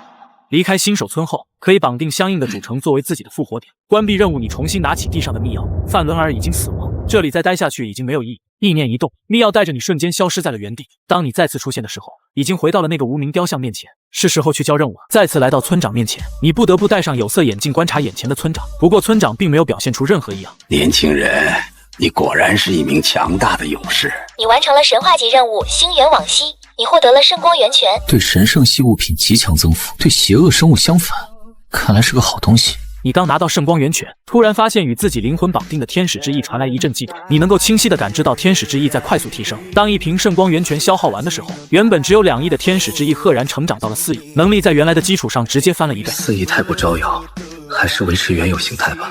此时神话级连环任务的第2环已经有了更新，星源往昔2，前往圣光城找到大祭司奥伦博，他会指引你完成任务。新手村的任务算是挖掘完了，接下来该前往主城了。看了眼好友栏，晕奶瑶和幽影还没上线。瑶瑶，尽可能完成高难度的新手试炼。作为前世的3大奶妈之一，你并不介意向晕奶瑶释放这种顺手而为的善意。至于幽影，那完全是看在他捡装备麻利的份上。来到新手村的传送阵上，你选择了自己想要前往的主城后，你身影便消失在了传送阵上。周围路过的玩家见状纷纷惊讶起来，好像是一件双标大佬啊！咱们新手村就他10级，我也迫不及待想去主城看看了。听说还有专门的红灯区。错！即将传送永夜城，永夜城将绑定为你的复活主城。前往。下一秒，你已经出现在了永夜城的传送阵上。与人来人往的新手村不同，偌大的永夜城内可谓冷冷清清，除了街上偶尔路过的 NPC 卫兵之外，就只有那些三三两两走动的永夜城居民。片刻之后，你来到了座高大建筑的面前，职业者工会，这里便是所有玩家都要过来的转职点。当然，你来这里并不是来转职的，你有隐藏职业自选卷种，自然不可能转成普通职业。之所以来这里，是为了学习火系魔法。你知道火系魔法很多都是有范围杀伤能力的，自己只要学习几个就不愁天赋叠得慢。我想在您这里学习魔法。只要你能达到要求。看到火旋风后，你的眼睛瞬间亮了，那可是火系魔法师刷怪的主力技能，在所有的魔法中都是数1数2的存在，完全可以当成日常清怪的主要技能，就学这个了。你当即将自己的选择告诉了魔法导师。咦，你不是法师，你是弓手吧？来我这干什么？火旋风的学习要求你看没看？300点魔力，你有吗？快走快走，别在这儿添乱！快走快走，别在这儿添乱！到底是魔法师翻脸比翻书都快。你作为重生者见惯了这些 NPC 法爷的脾气，也不生气，只是将自己的魔力属性展现在了魔法导师面前。这股魔力，你是个全魔弓手，你的魔力竟然达标了！就算这样也没用，魔法只有法师职业才能学，明白吗？这是铁则。少废话。叫技能。魔法导师见你坚持也没有办法，只能按照程序将火旋风传授给了你。叮，你学会了技能火旋风。火旋风瞬发魔法，召唤一道直径20米的火焰旋风，持续10秒，冷却3秒。你算了一下，以现在的攻击力，这个火旋风每秒可造成6500多点魔法伤害，10秒钟就是65000点。关键它还是3秒一个恐怖如斯。学完技能，眼看游戏时间不多，你便主动下线，从游戏舱内坐起。你刚要起身，却突然发现有些不对劲。早些年因为玩电脑游戏而有些下降的视力，突然变得清晰了起来。即便是窗外更远地方的建筑和广告文字也变得清晰异常。突然你想到了自己通关新手试炼后的奖励之一，现在的自己应该有10%的游戏实力投射到了现实。现在的进度已经远远赶超了前世，不知道提前投射能力会对未来有多大影响。活动了一会儿后，你的肚子不争气了，叫了起来。刚一走出门，就看到房东李娜穿着一身清凉吊带衫从楼上下来。你也出门吃饭啊？是啊，玩游戏刚醒，饿了。跟姐走吧，带你吃好吃的。吃完饭在回家的路上，看着小区前闪烁的警灯和围观的人群，你好奇问了一下，听说是野猫把人喉咙化开了，当场就没了。难道是因为我游戏投射？你将大包小包的衣服送到李娜的屋子，然后便回家了。逛了一天的街，即便是李娜这种逛街达人也感到了一丝疲惫。洗漱之后，李娜围着浴巾来到客厅，准备整理客厅里胡乱堆着的衣服袋子。李娜好奇看去，却见是窗帘后面传来的动静。家里怎么会有猫叫？那个野猫杀人的新闻。不等李娜拉开窗帘，就见一道黑影从窗帘的缝隙后面扑了出来。娜姐，发生什么事了？救我！给我开！你含怒一拳的威力，对野猫来说绝对是毁天灭地级别的。获得1经验。你来不及注意游戏提示声，刚想询问一下他的安危，却突然愣住。李娜突然从地上起来，一把抱住你，完全不顾身上的浴巾悄然滑落。我好怕。别怕，有我在。你身体一僵，最终还是抱住了娇躯颤抖的李娜。回到你家，李娜穿着一件丝质睡衣，抱着一杯热水，有一口没一口的喝着。娜姐，刚才情急没受助力，明天我找人把门修好。没事，那只野猫像猛虎一样，要不是你，我可能就危险了。前一世第一次发生野怪入侵现实是在魔都的某处，结果这次却是自己这边，难道因为我第一个投射游戏实力的缘故吗？娜姐，今天你就睡我房间吧，我睡外面。娜姐，今天你就睡我房间吧，我睡外面。你见李娜进入房间后，便直接躺到了游戏舱内，光芒一闪，你出现在了永夜城职业工会内。你迫切需要提升实力，而提升实力最快的方式之一便是转职，开启隐藏职业自选卷轴。你的目光在一个个隐藏职业中扫过，光明神剑、暗夜神社、狂野猎手。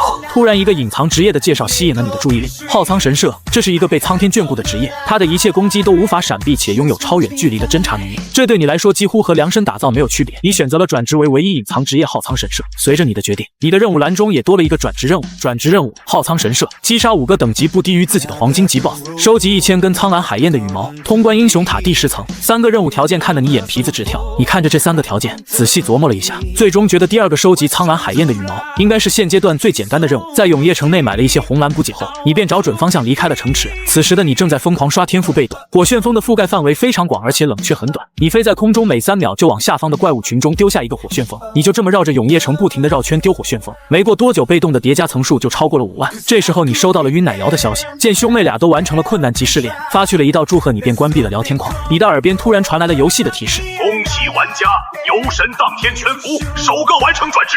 你一愣，到底是大公会，想不到游神当天会是第一个完成转职任务。你看了一眼排行榜，原本自己的榜首位置已经被游神当天所取代，而其他的玩家依旧是10级未转职。游神公会已将圣光城作为公会驻地城池，欢迎有志之士前来投奔。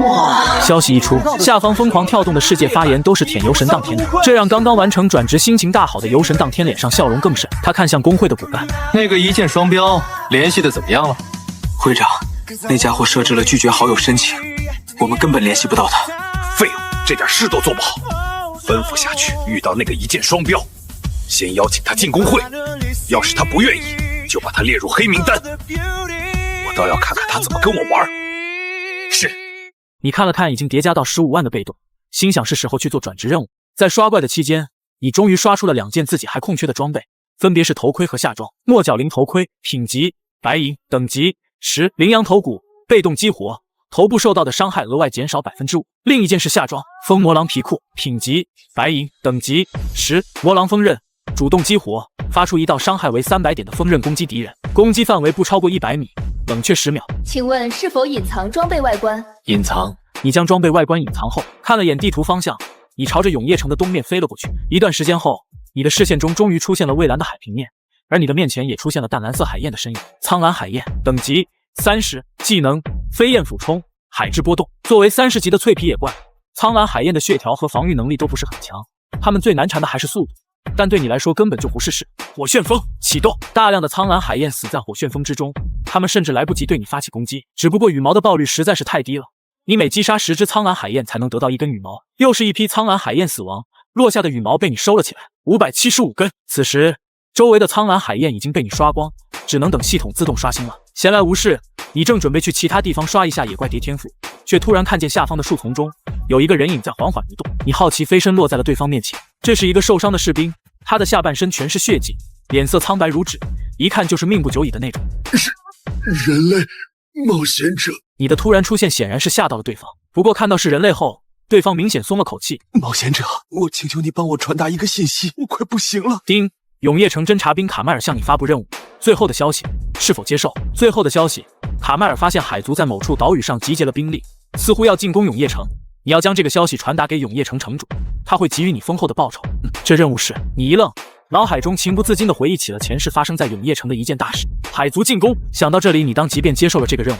谢谢你，冒险者，你要尽快把消息传给城主，让永夜城有个准备。说完，士兵便没了声息，将士兵的尸体扛起，你朝着永夜城的方向飞了回去。你没有使用回城卷轴，因为那样就无法把尸体带回去了。一路上，你继续用火旋风叠天赋被动，等到了永夜城的时候，天赋被动已经叠加到了20万。什么人？城主府不得擅闯！什么人？城主府不得擅闯！你将士兵的尸体放下，指着他说道：“这是你们永夜城的士兵，叫卡麦尔。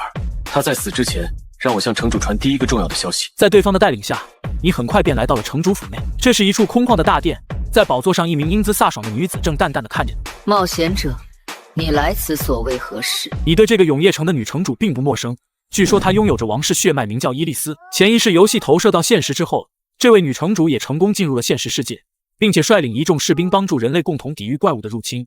因其绝美的容貌和强大的实力，在人类这边有着玫瑰女王的美称。尊敬的城主大人，你的士兵在临死之前让我转达给你，海族已经在集结兵力了，永业城必须做好防备。那些臭鱼果然对我永业城有所企图，冒险者，我代表永业城感谢你的帮助，这是我给你的奖励。伊莉丝说着，将一个徽章递给了你。丁，你获得了永业徽章，你的声望加50。永业徽章在永业城的势力范围内，你可以调动100人以下的军队为你所用，且对永业城的法律拥有豁免权。你心中大喜，这就是前世传说中的特权道具，能调动60级的 NPC 为队。可以这么说，有了这个徽章，你差不多能算永业城的半个天龙人。告别城主伊莉丝后，你便朝着城中最高的一座塔走去，那便是英雄塔。在8大主城中，每一座主城都有英雄塔的存在，任何玩家每天都有3次挑战机会，挑战成功则不占用挑战机会。你前世挑战过英雄塔，对自己现在的伤害很有信心。来到英雄塔前，这座直插云霄的高塔面前早已围了不少玩家，你还在人群中看到了一道熟悉的身影，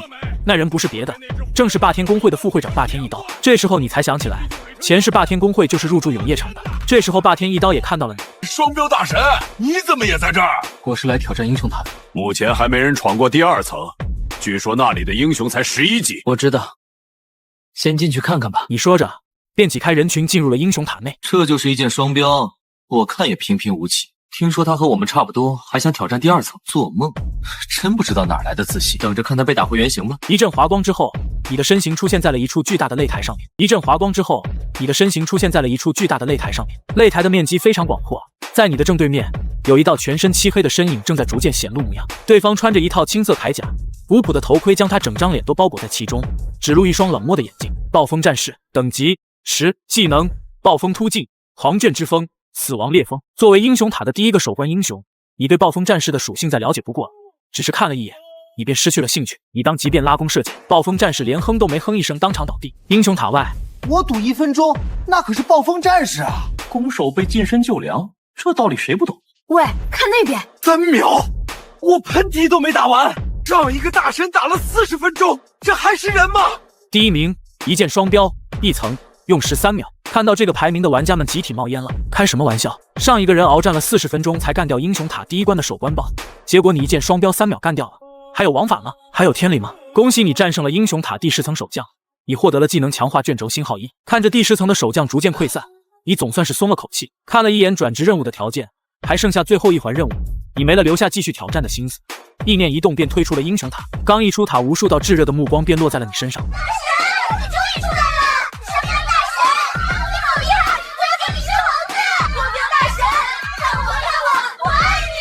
汹涌的人群狂热的想要涌上来，却被霸天一刀带领的工会成员给拦了下。你一脸懵逼，还没明白发生什么事情，就见霸天一刀跟着一个青年走了过来。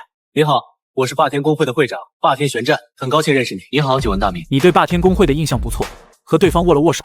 这时一个身材火辣的御姐走了过来。大神你好，我是青鸾公会的副会长青鸾悠悠，我代表我们青鸾公会邀请你加入我们。青鸾公会和霸天公会一样，也是网游界排名前10的公会，不过因为只收女玩家的缘故，所以整体战力排在第10位。有了青鸾公会的示意，其他等候的公会骨干们纷纷上前对你表达善意，你统统拒绝加入，只加了些公会骨干的好友。期间有2个公会的骨干好友申请被你给拒绝了，一个是游神公会，一个是狂人公会。这2个公会你对他们没有一点好感。期间有2个公会的骨干好友申请被你给拒绝了，一个是游神公会，一个是狂人公会。这2个公会你对他们没有一点好感。前世这2个公会的会长在游戏入侵现实后，就直接当了远古邪神的狗，不光在游戏内猎杀玩家，在现实中更是帮助第一批邪神信徒站稳了脚跟。潜意识的你恨透了这2个公会，奈何实力不够。这一世有这个实力，你自然不会轻易放过他。你见外面的人里3层外3层围着，你没有办法，只能用天使之翼从上空飞了出去。转职任务还剩下第1个条件，要击杀5只黄金级 BOSS。这个条件要是依靠你自己寻找野外 BOSS 的话，不知道要花费多少时间。好在作为重生者，你知道永业城这边有一处地方是拥有黄金级 BOSS， 而且那边也十分适合叠加天赋。一段时间后，充斥着不祥的黑色山脉出现在了你面前，你并不清楚那个亡灵地穴的具体位置，只能在亡灵山脉中飞来飞去寻找可疑的地方。又过了一会儿，你的目光突然落在远处的一个山谷之中，在那里有一个黑黢黢的洞口正朝着你的方向。你快速逼近，用火旋风清理了山谷内的亡灵，然后便走进了地穴。刚一进入，耳边就响起了游戏的提示声。叮，你发现了特殊区域亡灵地穴，墓室的范围非常宽敞，足有2个足球场那么大小。里面密密麻麻挤着一大群骷髅。你此刻正站在墓室的入口处，远处的骷髅亡灵并没有对他发动攻击，放眼望去，全都是这种白玉骷髅，只有最里面的楼梯口有一尊庞大的黑影与众不同。不出意外，那尊黑影就是这一层刷新的黄金 BOSS。你不再犹豫，朝着墓室内的骷髅们丢了一个火旋风过去。一瞬间，各种骨骼破碎的声音接连响起，无数白玉骷髅在火旋风的席卷下化作满地碎骨。片刻之后，整个墓穴一层已经没有了任何站着的骷髅。这时候，那道庞大的身影终于动了，咔嚓咔嚓，他踩着满地的骷髅，身形充满压迫感的走来。你很快便看清了来者的模样，一个戴着纯金王冠的巨型骷髅。骷髅王，黄金级 BOSS， 等级25，技能召唤骷髅，王者之怒，亡灵之躯，22万次被动，杀你只需要9剑。咻！一支箭矢精准地落在骷髅王光滑的脑门上，骷髅王的血量以肉眼可见的速度减去1小格。这一幕就连骷髅王自己都愣了一下，他摸了摸自己光洁的额头，不明白为什么一支小小的木剑就削去了他1/10的气血。不过有一点他可以明白，眼前这个人类不好对付。无声的嘶吼一声，骷髅王举起手里的铁锈大刀，朝着你所在的方向劈了过来。你手中射箭不断，心念指挥天使之翼将自己升空，脱离骷髅王的攻击范围。你就像一个无情的射箭机器，在躲开骷髅王攻击的同时输出不断。在这种攻击下，骷髅王只坚持了不到15秒就含恨倒下。全服公告：玩家一箭双标，第一个击杀黄金级 BOSS， 他的事迹将被铭记在星源大陆的历史中。骷髅王被击败后，通往下一层的通道已经亮了起来。你没有犹豫，直接进入了下一层。在亡灵地穴的最深处，一间狭小的密室中，昏暗的烛火带来仅有的光明。在密室的两角，各有一道身影隐于黑暗之中。你们的意思我明白了。7日之后，我会派出我的奴仆们前往永夜城。事成之后，永夜城的80%人口归我，而永夜城的城池和周边的土地归你们。可以。不过城主伊利斯是我们族长点名要留下的，你不能动他。放心，我对活人没有兴趣。突然，他身形一颤，看向密室的头顶。奇怪，有小虫子闯进来了。屋内烛火忽然一闪，再看人影，已有一人不知去向。地穴5层，你射出最后一箭，将一名亡灵骑士射翻，神情轻松地舒了口气。3个转职条件终于都达成了，再次拿出转职卷轴，上面已经多了已达成3个字。没有犹豫，你当即便启动了转职卷轴。叮，你发动了转职卷轴的力量。恭喜转职唯一隐藏职业浩苍神射。你学会了技能浩苍之眼、苍雷之罚、苍天一剑。你知道隐藏职业强，但没想到隐藏职业会这么强。升1级等于别人升12级，这不仅是强，这是逆天。除了升级的自由属性之外，新学会的3个技能也让你喜出望外，尤其是第一个技能浩苍之眼，这简直就是为自己量身定做的技能。你现在最担心的并不是自己的射程，而是自己眼睛的视力极限。但有了浩苍之眼就不一样了，自己完全可以利用浩苍之眼照出目标所在区域的视野，然后根据视野进行精准打击，不管是补攻还是技能，只要是针对目标的就无法被躲避。现在我就像是人形自走洲际导弹。正当你得意时，你的耳边就传来了一道沙哑的声音。我还以为是什么厉害的人物闯了进来，没想到只是一个驿传的小喽啰。话音落下，你看到有个全身笼罩在黑袍中的人影出现在了下一层的入口处。你暗自戒备，目光落在对方的头上。巫妖格洛克，钻石级 BOSS， 等级气血、魔法、攻击、防御、抗性、技能，一连串的问号看得你头皮发麻。在星源中，超过等级30级的目标，等级就会显示为问号。全是问号，这至少是40级以上的怪物。不过他的名字却引起了你的注意，巫妖格洛克。巫妖？难道是？我想起来了，原来这家伙一直藏在这里。巫妖格洛克这个名字在前世的永夜城周边并不陌生，大量的玩家和 NPC 都记住了他的名字。格洛克最让人印象深刻的便是他驾驭的亡灵军团。当初攻打永夜城的势力中就有格洛克率领的亡灵军团，要不是伊利斯果断出击将格洛克斩杀，永夜城说不定就在双方的围攻下沦陷了。眼下对方就在自己面前，为了永夜城的未来，你果断使用了回城卷轴。开玩笑，如果现在格洛克和自己相隔220公里，那你不介意给他来2件松松筋骨。可现在双方的距离不过200米，你可不敢在这种距离跟一个强大的巫妖硬拼伤害和技能。你身上亮起的光华让格洛克愣了一下，随后他便反应了过来。到了我的地盘还想跑？你当我这里是游乐场吗？格洛克抬起手就要对你发动攻击，但法师的后摇太长，没有你的技能瞬发来得快。可恶！该死的臭虫，别让我找到你，否则我一定要让你的灵魂忍受1000万年的折磨。你的身形已经从永夜城的传送阵中显露了出来。这次的遭遇让你知道，没有控制技能太难玩了。随后你拿出特地留到了转职之后再用的技能自选书。丁，你使用了职业技能自选书，你可以从以下职业技能中自选其一：3分神剑，射出去的箭矢1分为3，可对范围内的所有敌人造成150%剑芒伤害。召唤苍天神将，以浩苍的名义召唤神将助战，神将属性根据召唤者属性的200%调整，存在30分钟。浩苍神剑的职业技能并不多，粗略看去只有20多个，但每一个技能都拥有极强的数值和夸张的效果，你一时间有些犯难。最终你选择了一个控制技能神怒之握，主动激活，瞬发，凝聚空间，对目标区域内的所有物体压制5秒，消耗400魔法，冷却30分钟。选择了技能之后，你便立马准备强化该技能。丁，你使用技能强化卷轴对技能神怒之握进行了强化，3张卷轴全都用掉，而原本有关神怒之握的描述也发生了细微的变化。神怒之握，主动激活，瞬发，凝聚空间，对目标区域内的所有物体压制8秒，消耗800魔法，冷却15分钟。强化之后，神怒之握的压制时间和冷却时间有了不小的提升，虽然看上去仅仅比原先多压制了3秒，这3秒钟足够我放一个苍天一剑了。突然好友消息闪了起来，你打开一看是瑶瑶回运车发来。大神，我和哥哥在野外发现了一个白银 BOSS， 你快来！大神，我和哥哥在野外发现了一个白银 BOSS， 你快来！因为你的缘故，晕奶瑶和幽影2人也跟着一起来到了永夜城。不过2人并没有厚着脸皮让你带他们升级，而是如同一开始那样兄妹组队在野外刷怪。这不刷着刷着，2人就看到了一直在野外游荡的白银 BOSS。不得不说，2人的运气是真好。大神，快过来！已经有别的玩家发现了，我怕他们抢怪。你并没有第一时间回复晕奶瑶，而是打开地图看了一下坐标，发现那个位置正好处在自己的射程范围之内，这下你就放心了。你先别急，把 BOSS 的属性发过来，然后跟我组个队。你刚发过去消息，晕奶瑶就将 BOSS 的属性面板发了过来。墨灵王，白银 BOSS， 等级12，技能墨灵剑塔，狂暴冲锋，鳞甲护体。你点击通过了晕奶瑶发来的组队邀请。你们俩做好准备，等会儿 BOSS 死了就赶紧捡装备。大神，你过来了吗？他扬起脑袋，明亮的眸子在周围扫来扫去，却发现周围只有慢慢靠过来的玩家。我不过来了，不过这 BOSS 我能杀。看到你的这条回复，晕奶瑶只觉得自己的大脑有些不够用了。这是什么意思？什么叫不过来了？但能杀？这 BOSS 还能靠意念斩杀吗？就在晕奶瑶百思不得其解的时候，幽影来到他身边，拍了拍他的肩膀。瑶瑶，怎么样？双标大神来了吗？凑过来的玩家越来越多了。哥，大神说他不来了，但他能杀 BOSS， 让我们准备好捡装备。什么？他不来，那怎么打 BOSS？ 正说着，几个玩家已经来到了2人面前。哥们儿，这 BOSS 大家一起发现的，要不要组队打了？不然等别的工会赶来，咱3人可就没份喽。几人说话的时候，目光不经意间扫过晕奶瑶的脸上和身上，眼神中的惊艳不可抑制。幽影冷着脸将妹妹护在身后。不好意思，这只 BOSS 我们能打，我们的队友已经在路上了。笑死了，哥们儿！你这套话早就落后了。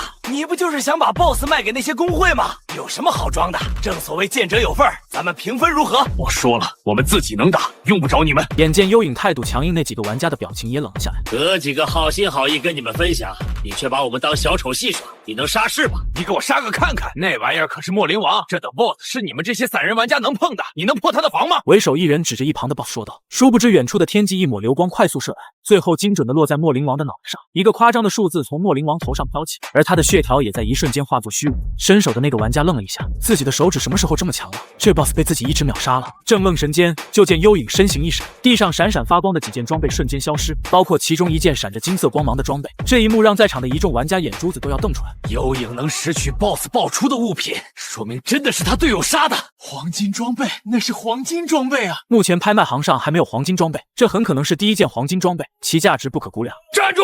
很多人几乎是本能的将幽影兄妹围了起来。把那件黄金装备留下，否则你们不能离开。对，留下黄金装备，不然别怪我们不客气。把那件黄金装备留下，否则你们不能离开。对，留下黄金装备，不然别怪我们不客气。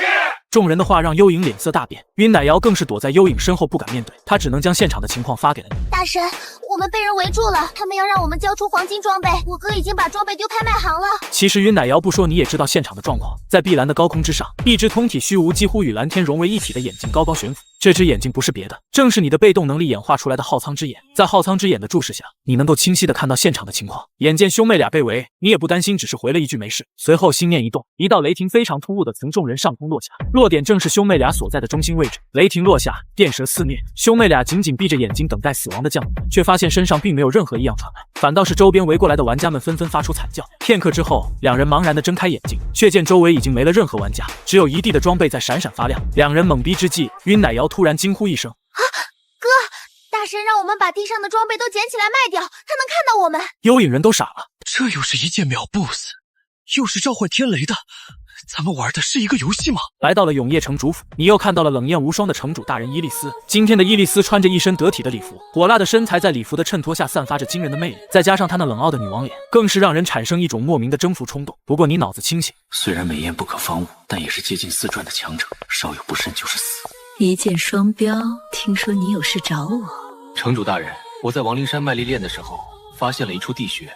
在深入地穴后发现，你将自己在亡灵地穴中的经历告诉了伊莉丝，包括自己斩杀30级黄金 BOSS 的事也没有隐瞒。亡灵山脉中有个巫妖，我是清楚的。不过你竟然能击杀巫妖麾下的死亡骑士，你确定不是在诓骗我？城主大人若是不信，我可以现场展现给你看。可以，你跟我来。伊莉丝转身就走，两人穿过城主府的大殿，很快便来到了府中的演武场内。偌大的演武场中，一个个假人目标整齐地立在西面广场。那边的假人可以承受3转职业者的攻击，你可以放心大胆地使用技能。3转，也就是60级以上职业者的能力。以你现在的攻击力，确实无法破坏这些假人，不过给伊莉丝一些小小的震撼还是可以做到。你也不废话，当即拿出银月长弓，对着假人开始蓄力。既然是表演，那自然要拿出自己最强的攻击。苍天一剑开始蓄力，一旁的伊莉丝眼神中闪过一抹惊讶，以她的实力，自然能感知到你剑矢中蕴含的恐怖破坏力。剑矢带着湛蓝的光芒飞射而出，伤害1231452。伊莉丝藏于礼服下的手掌轻轻一颤，叮！永夜城城主伊莉丝对你的好感度加20，当前好感度30。游戏的提示突然响起，让你微微一愣。好感度是 NPC 与玩家之间才有的一项数值，显然你的表现得到了伊莉丝的认可，让她对你产生了一丝好感。强者喜欢的从来都是强者。此时的伊莉丝内心无疑是激动的。明明是1转初期，怎么会有堪比3转后期的破坏力？这就是降临者吗？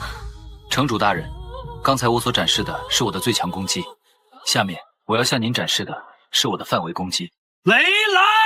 随着手掌落下，一道碗口粗的雷霆从空中落下，密密麻麻的伤害数字从假人所在的区域飘起，让目睹全程的伊莉丝心中更加澎湃。叮！永夜城城主伊莉丝对你的好感度加10，当前好感度40。你的实力我认可了，我这里有一个很好的去处推荐给你，能让你的实力得到快速提升。你眼睛一亮，隐藏任务，前世没人能从他手里拿到的隐藏任务。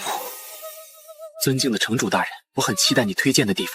不要叫我城主，以后你就叫我伊莉丝吧。好的，伊莉丝。伊莉丝莞尔一笑，刹那间展现的芳华让你的心脏不争气的颤了一下。这 NPC 做的也太逼真了，差点破防。感受到你的异样，伊莉丝并没有生气。我想推荐你去的是帝国的皇家学院，不过在此之前，你必须取得一样东西作为入学凭证。麻烦城主明示是什么东西？希望之星。只有成为最优秀的新人，才有机会进入皇家学院。本来在初始之地的时候，你们降临者是有机会得到希望之星称号的，不过那个难度太大了。现在只要你能……伊莉丝突然愣住了，因为你将自己在新手村通关地狱级试炼后拿到的希望之星称号给拿了出来。这是希望之星？没错，我通关了最高难度的试炼。你是在初始之地得到的？伊莉丝已经不知道说什么了，剧烈起伏的胸口代表着她此刻的心情。不过我这次去应该是代表永夜城的吧？作为城主的你，是不是该奖励我一点好东西？伊莉丝闻言一愣，看来这才是你向我展示实力的真正原因。说吧，你想要什么？嘿嘿，有没有30级的黄金套装？给我来一套吧。哼，黄金套装我有，但你能穿吗？你们降临者的所有装备都需要实力达标才行，我现在给你也没用。那你放心，你只需要准备好就行，我马上就去升级。去吧，等你需要2转的时候，可以到我这里来领取套装。黄金套装到手，入学资格搞定。接下来疯狂升级，1天之内冲到30级。从游戏仓出来，你上楼去找李娜，敲了2下，李娜很快便开了门。娜姐，是我。臭小子还记得找我啊？晚上才来？他该不会是想……这臭小子坏得很。你皱眉看着李娜，发现她的目光逐渐变得羞愤，脸也红了起来。娜姐，我有事跟你说。李娜又白了你一眼，转身扭腰回到了客厅的沙发上。这时候你才注意到李娜身上穿着的是一件丝质睡衣，轻柔的睡衣有些松垮，压在李娜的胸口和屁股上，勾勒出几许动人的弧度。你移开目光，跟着李娜坐到了沙发上。说吧，你小子大晚上来我这里找我什么事？你看向李娜，后者的脸色越来越红，一双眸子看着你，带着些许期待。娜姐，我带你玩游戏吧，你把你的游戏 ID 告诉我，我去找你。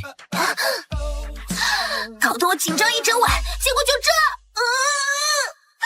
再次上线游戏，你第一时间打开了好友列表，然后将老子数到山这个游戏名输入了进去。你很不理解奈姐为什么要取这么一个名字。这名字跟娜姐完全不搭。这边刚申请，那边的李娜就通过了好友请求，随即李娜就发来了消息：你居然是一剑双雕本尊，嘿嘿，是不是很意外？意外你个头！这种大事你居然不告诉我！你看到这条消息有些发虚，连忙转移话题，表示自己现在过去带她升级。李娜也没有揪着不放，很快就给了你一个坐标，并且表示有个小姐妹要带一下。看了眼坐标，你发现李娜所在地居然是圣光城，倒也不错，正好趁着这个机会把圣光城的传说级任务领了。另一边，在圣光城外的某个练级点内，李娜不顾小姐妹的叫嚷，一屁股坐到了草地上，随后舒服的躺了下去。她的身上穿着一件破旧的铠甲，露出几许白皙的小腹和手臂，铠甲紧贴着身体，将她火热的弧度完美的勾勒了出来，引得一旁的女子一阵白眼。你看看，肚子都露出来了。放心吧。赵宇一边说着，一边给李娜的衣甲往下拉了一点。她是一名法师，身上穿着转职法师专属的淡灰色法袍，宽大的法袍将她的身子完全笼罩起来，只能通过前后翘起的弧度判断此人的身材不在李娜之下。哎呀，小鱼，你怎么比我妈都烦啊？没事的，等我朋友来了，你也能躺着练级了。娜娜，你还有这样的朋友？哈哈。他马上就到了。李娜和赵玉正聊着，就见有一对玩家贼兮兮的围了上来。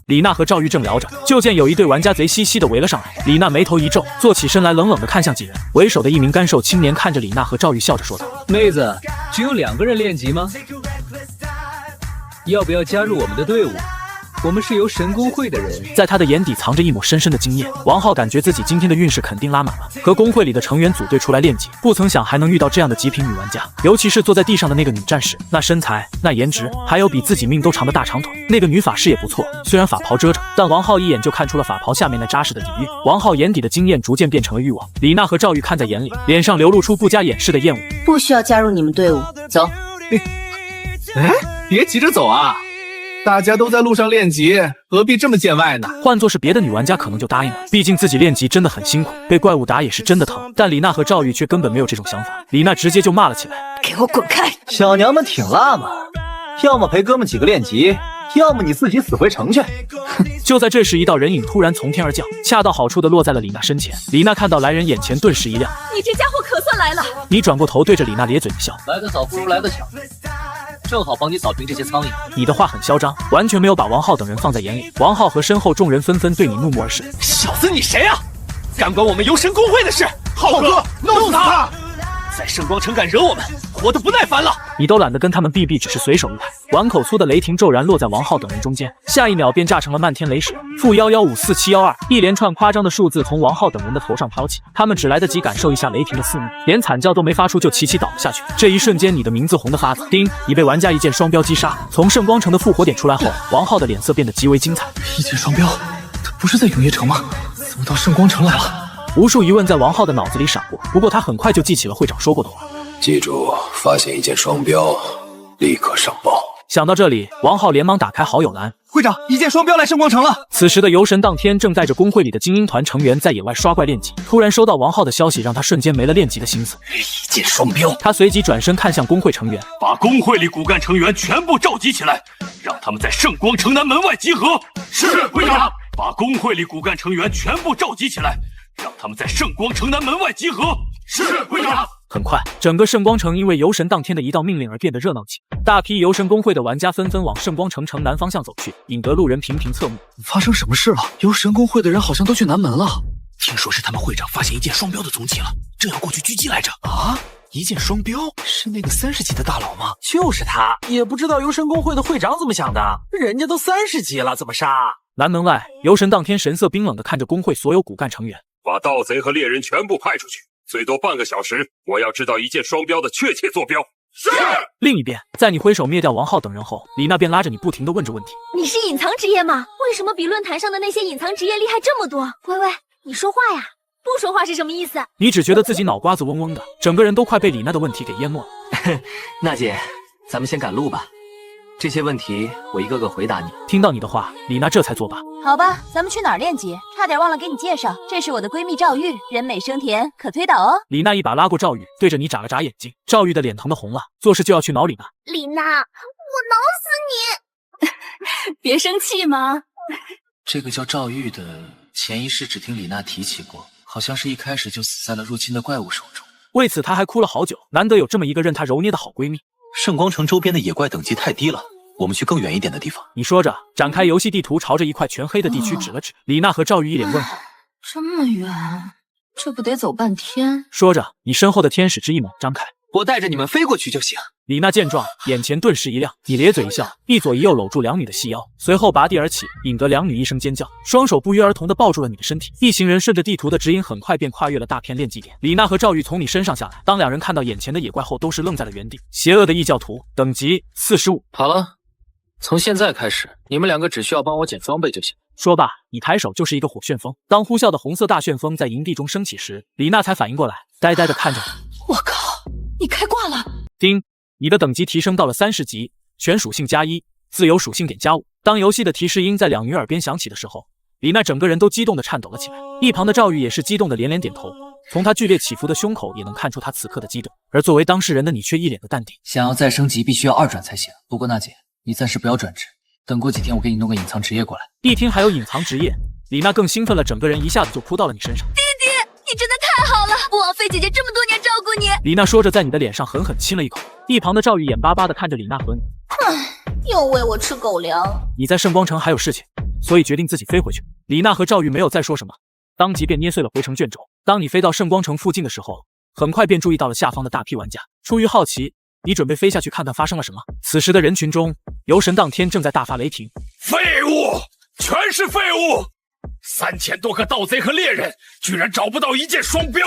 面对游神当天的怒火，下方的一众骨干根本不敢吭声。突然，王浩感觉后背一凉，抬头往上看。会长，我们上空好像有人！王浩懵逼地看着头顶上空正在降落的人影。游神公会的其他人也纷纷抬头看去。猛地，游神当天脸色一变，一箭双标！让所有人都准备一下，听我命令，直接动手！是。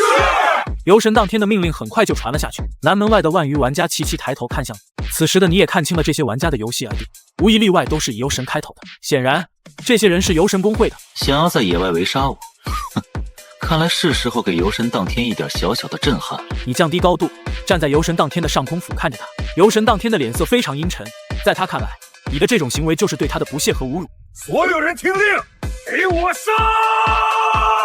随着游神当天的一声令下，早已准备好的工会远程职业纷纷朝着你丢出了自己的技能。所有能使用远程攻击的职业都对着你发起了进攻。面对数千道攻击，你的脸上露出一丝不屑，任由这些攻击落在自己身上。半空中因为大量技能的重叠，发出了震耳欲聋的大爆炸。远处正在看热闹的所有玩家都瞪大了眼睛。这下即便是一箭双标也不会好受吧？一箭双标，让你看不起我们游神公会，现在知道大公会的厉害了吧？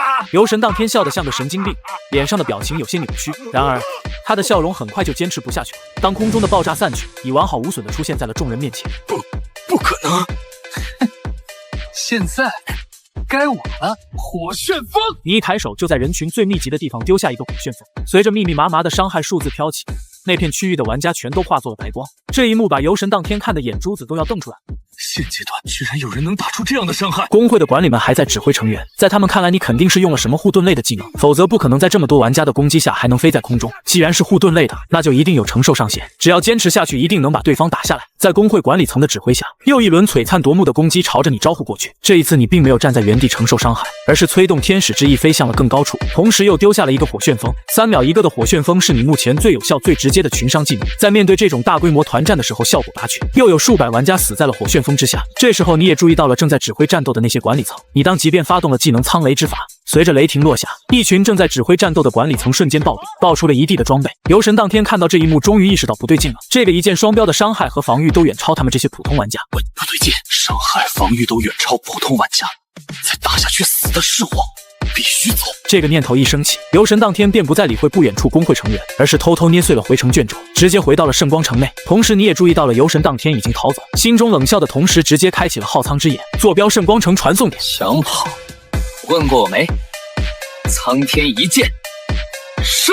随后剑光骤然远去。另一边，刚刚走出传送点的游神当天脸色很不好看。那些死亡复活的管理层也找到了游神当天，一个个围在游神当天的周围，询问下一步应该怎么办。游神当天正要回答，突然看到远处的天际闪过一道蓝光，不等他看清蓝光中的物体，就见那道蓝光直勾勾的朝自己射来。这一刻，游神当天本能的感受到了威胁，次元虚化，没有犹豫，他直接捏碎了自己好不容易得到的一件保命道具。游神当天的身体在一瞬间变得透明起来，总算启动了。这种状态下的我，已经处于另一维度，任何攻击都伤不到我。然而事实总是出乎预料，那道蓝光就像看破一切的真实之刺一样，直勾勾地插在了游神当天虚化后的身体上。-1854723，一个夸张的伤害从游神当天身上飘起，便化作了一道白光消失在了原地。其他的管理层早已经懵逼了，刚才发生的一切实在是太快了，他们还没反应过来，自家会长就被远处而来的攻击给秒了。是一记双标的攻击。与此同时，城外的战况也发生了改变，在你的火旋风肆虐下，越来越多的玩家都死回了复活点。当超过半数玩家被你的火旋风杀死后，剩下的玩家们终于坐不住了。越来越多的工会成员开始对游神当天和工会管理层不满，开始有人退出工会。游神工会到底在干什么？完了！是啊，退会！我要退会！这又把刚刚复活的游神当天气的不行。邪界双标，好戏要弄死你！可他才刚刚复活，还没来得及骂两句，头顶就有一道雷霆落下。游神当天在周围玩家惊骇的目光下，再次在泉水中被秒杀了。一场浩浩荡荡的围剿，在所有路人惊骇的目光中，以不到5分钟的速度快速落幕。周围的吃瓜群众瞬间懵了，这个一剑双标真的太强了，没人注意到吗？他打出来的伤害全是几十万、上百万的。双标大神的伤害高，你才知道吗？人家5级的时候就破万了，好吧？现在都30级了，这才是真的恐怖。因为这一战，一剑双标的名字开始真正的进入各大势力的关注中，顺利进入圣光城，以直奔城中的最大建筑圣光教堂。殿中主座上，一名须发皆白的老者正笑眯眯地看着你。看样子你应该是打败了初始之地上镇压的恶魔，你很不错，神会祝福你的。大祭司的笑容很温和，他的手在你面前轻轻一挥，一道温暖的圣光进入你的身体。你受到了大祭司奥伦博的祝福，生命上限加300。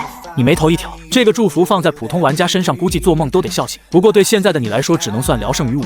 感谢您的赐福。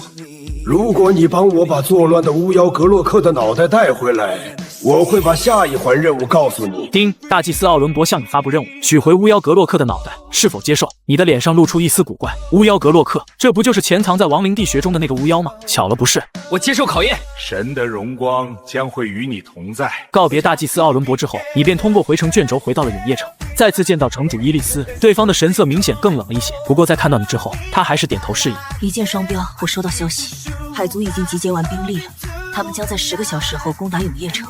你听完神色一肃，该来的终究还是来了。前一世你就听说过永夜城被海族大军袭击，但这一次你要亲身经历这场战斗。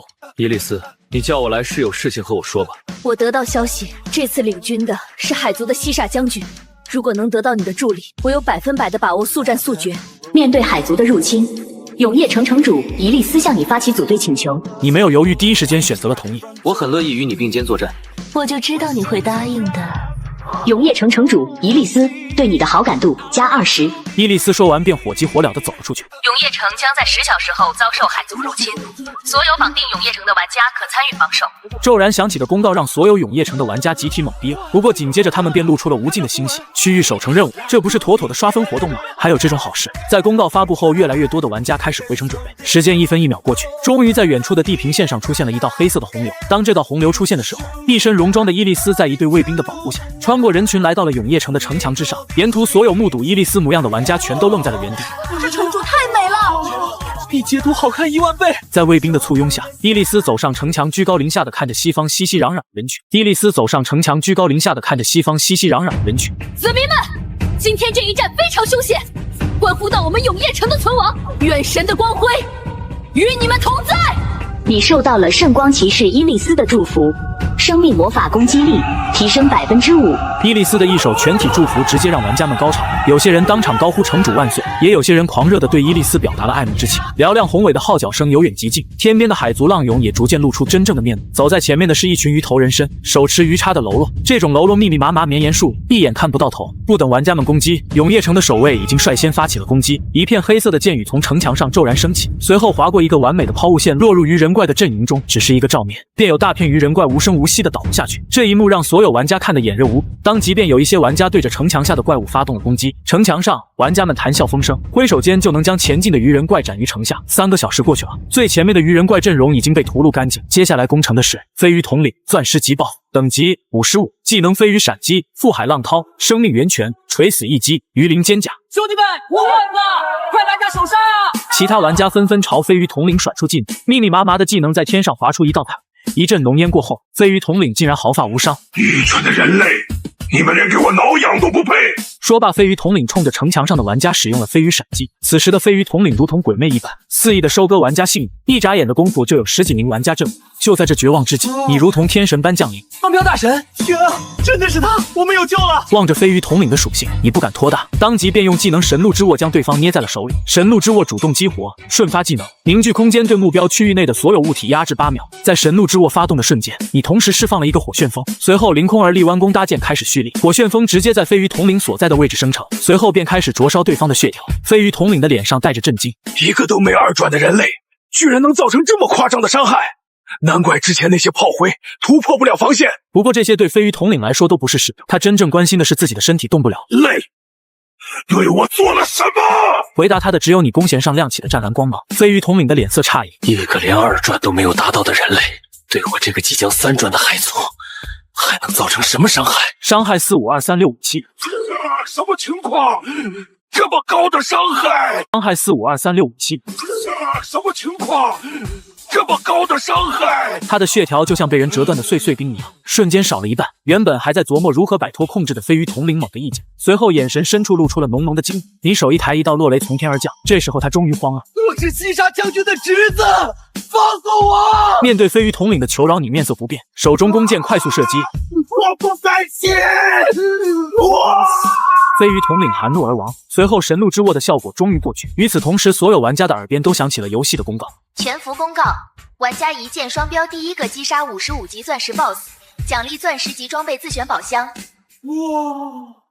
直到3遍全服公告完结，才有人如梦初醒般惊呼起来：哇靠！刚才一键双标秒的是55级的钻石级 BOSS。画面一转，在海底世界，这里正在上演着一场阴谋。永夜城归我，一键双标的人头归你。成交。当众人还因为杀了一个钻石级 BOSS 开心的手舞足蹈时，海边的变故很快就被指挥官发现了。战场上的号角再次一连，紧接着便有一道魁梧的身形从远处的队伍中腾空而起，只是片刻，对方就来到了你的身前。此刻你才看到来人的模样，居然是一个踩着摇鱼坐骑的半人半鲨西沙将军，传奇级 BOSS， 等级气血魔法数值未知。除了能看见名字，其他的属性全是问号，显然等级高过了我。人类，你坏我大事！从今以后，你将受到海族无穷无尽的追杀。海族西沙将军对你发布了海族通缉令，所有海族对你的好感度-100，在海族的任意势力范围内，你将无法购买海族的一切产品。西沙将军的话音落下，你就收到了系统的提示，对此你根本就不屑一顾。眼见你面露不屑，西沙将军顿时怒了。我知道你是降临者，今天先杀你一次，替我族死去的将士偿还血债。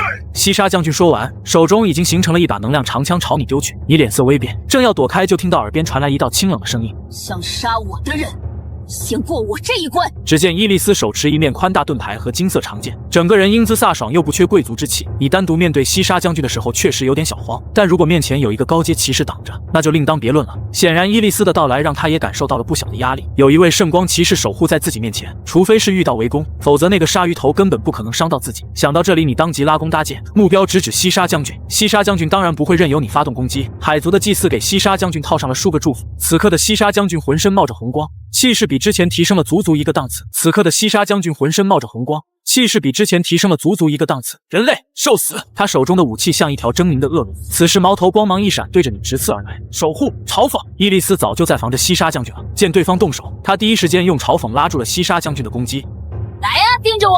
受到嘲讽影响，西沙将军的长矛直接对在了伊利斯的盾牌上，一声巨响，西沙将军身形一晃，差点从瑶鱼背上摔下去。好在瑶鱼及时后退，替他卸掉了大部分反震之力。另一边的伊利斯就好多了，他的身形只是往后晃了2下便稳了下来。这时候你的苍天一剑已经完成蓄力，在箭矢发射之前，你意念一动，神怒之握直接压制住了西沙将军的身体。对方的双目陡然瞪大，随后便奋力挣扎起来。只不过你的苍天一剑已经快速朝着他射了出去。西沙将军的瞳孔剧烈收缩，一股死亡的气息扑面而来。好在这时候控制着他身体的那股力量突然消失，他连忙激活了战甲的防护功能，只见一个气泡一样的防护罩将他包了起来。这时候西沙将军的脸色才稍微好看了一些，看到你打出的伤害，西沙将军的眼角剧烈的抽搐了2下。他活了这么久，第一次看到这么离谱的降临者。想不到你一个2转都没有的职业者能打出这样的伤害，飞鱼死在你手里不算冤枉。你也不废话，抬手又是一道落雷砸下，随后一言不发的对着西沙将军射了起来。正当你射得尽兴之时，一道黑色身影悄然出现在你背后，只是一击时间仿佛暂停的一样。你察觉到了不对劲，回头便看见一道黑影，手拿匕首朝你的后心刺来。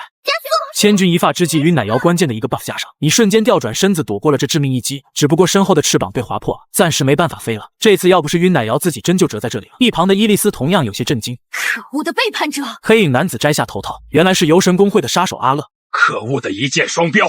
阿乐，去给他找点麻烦。会长放心，这事儿我说。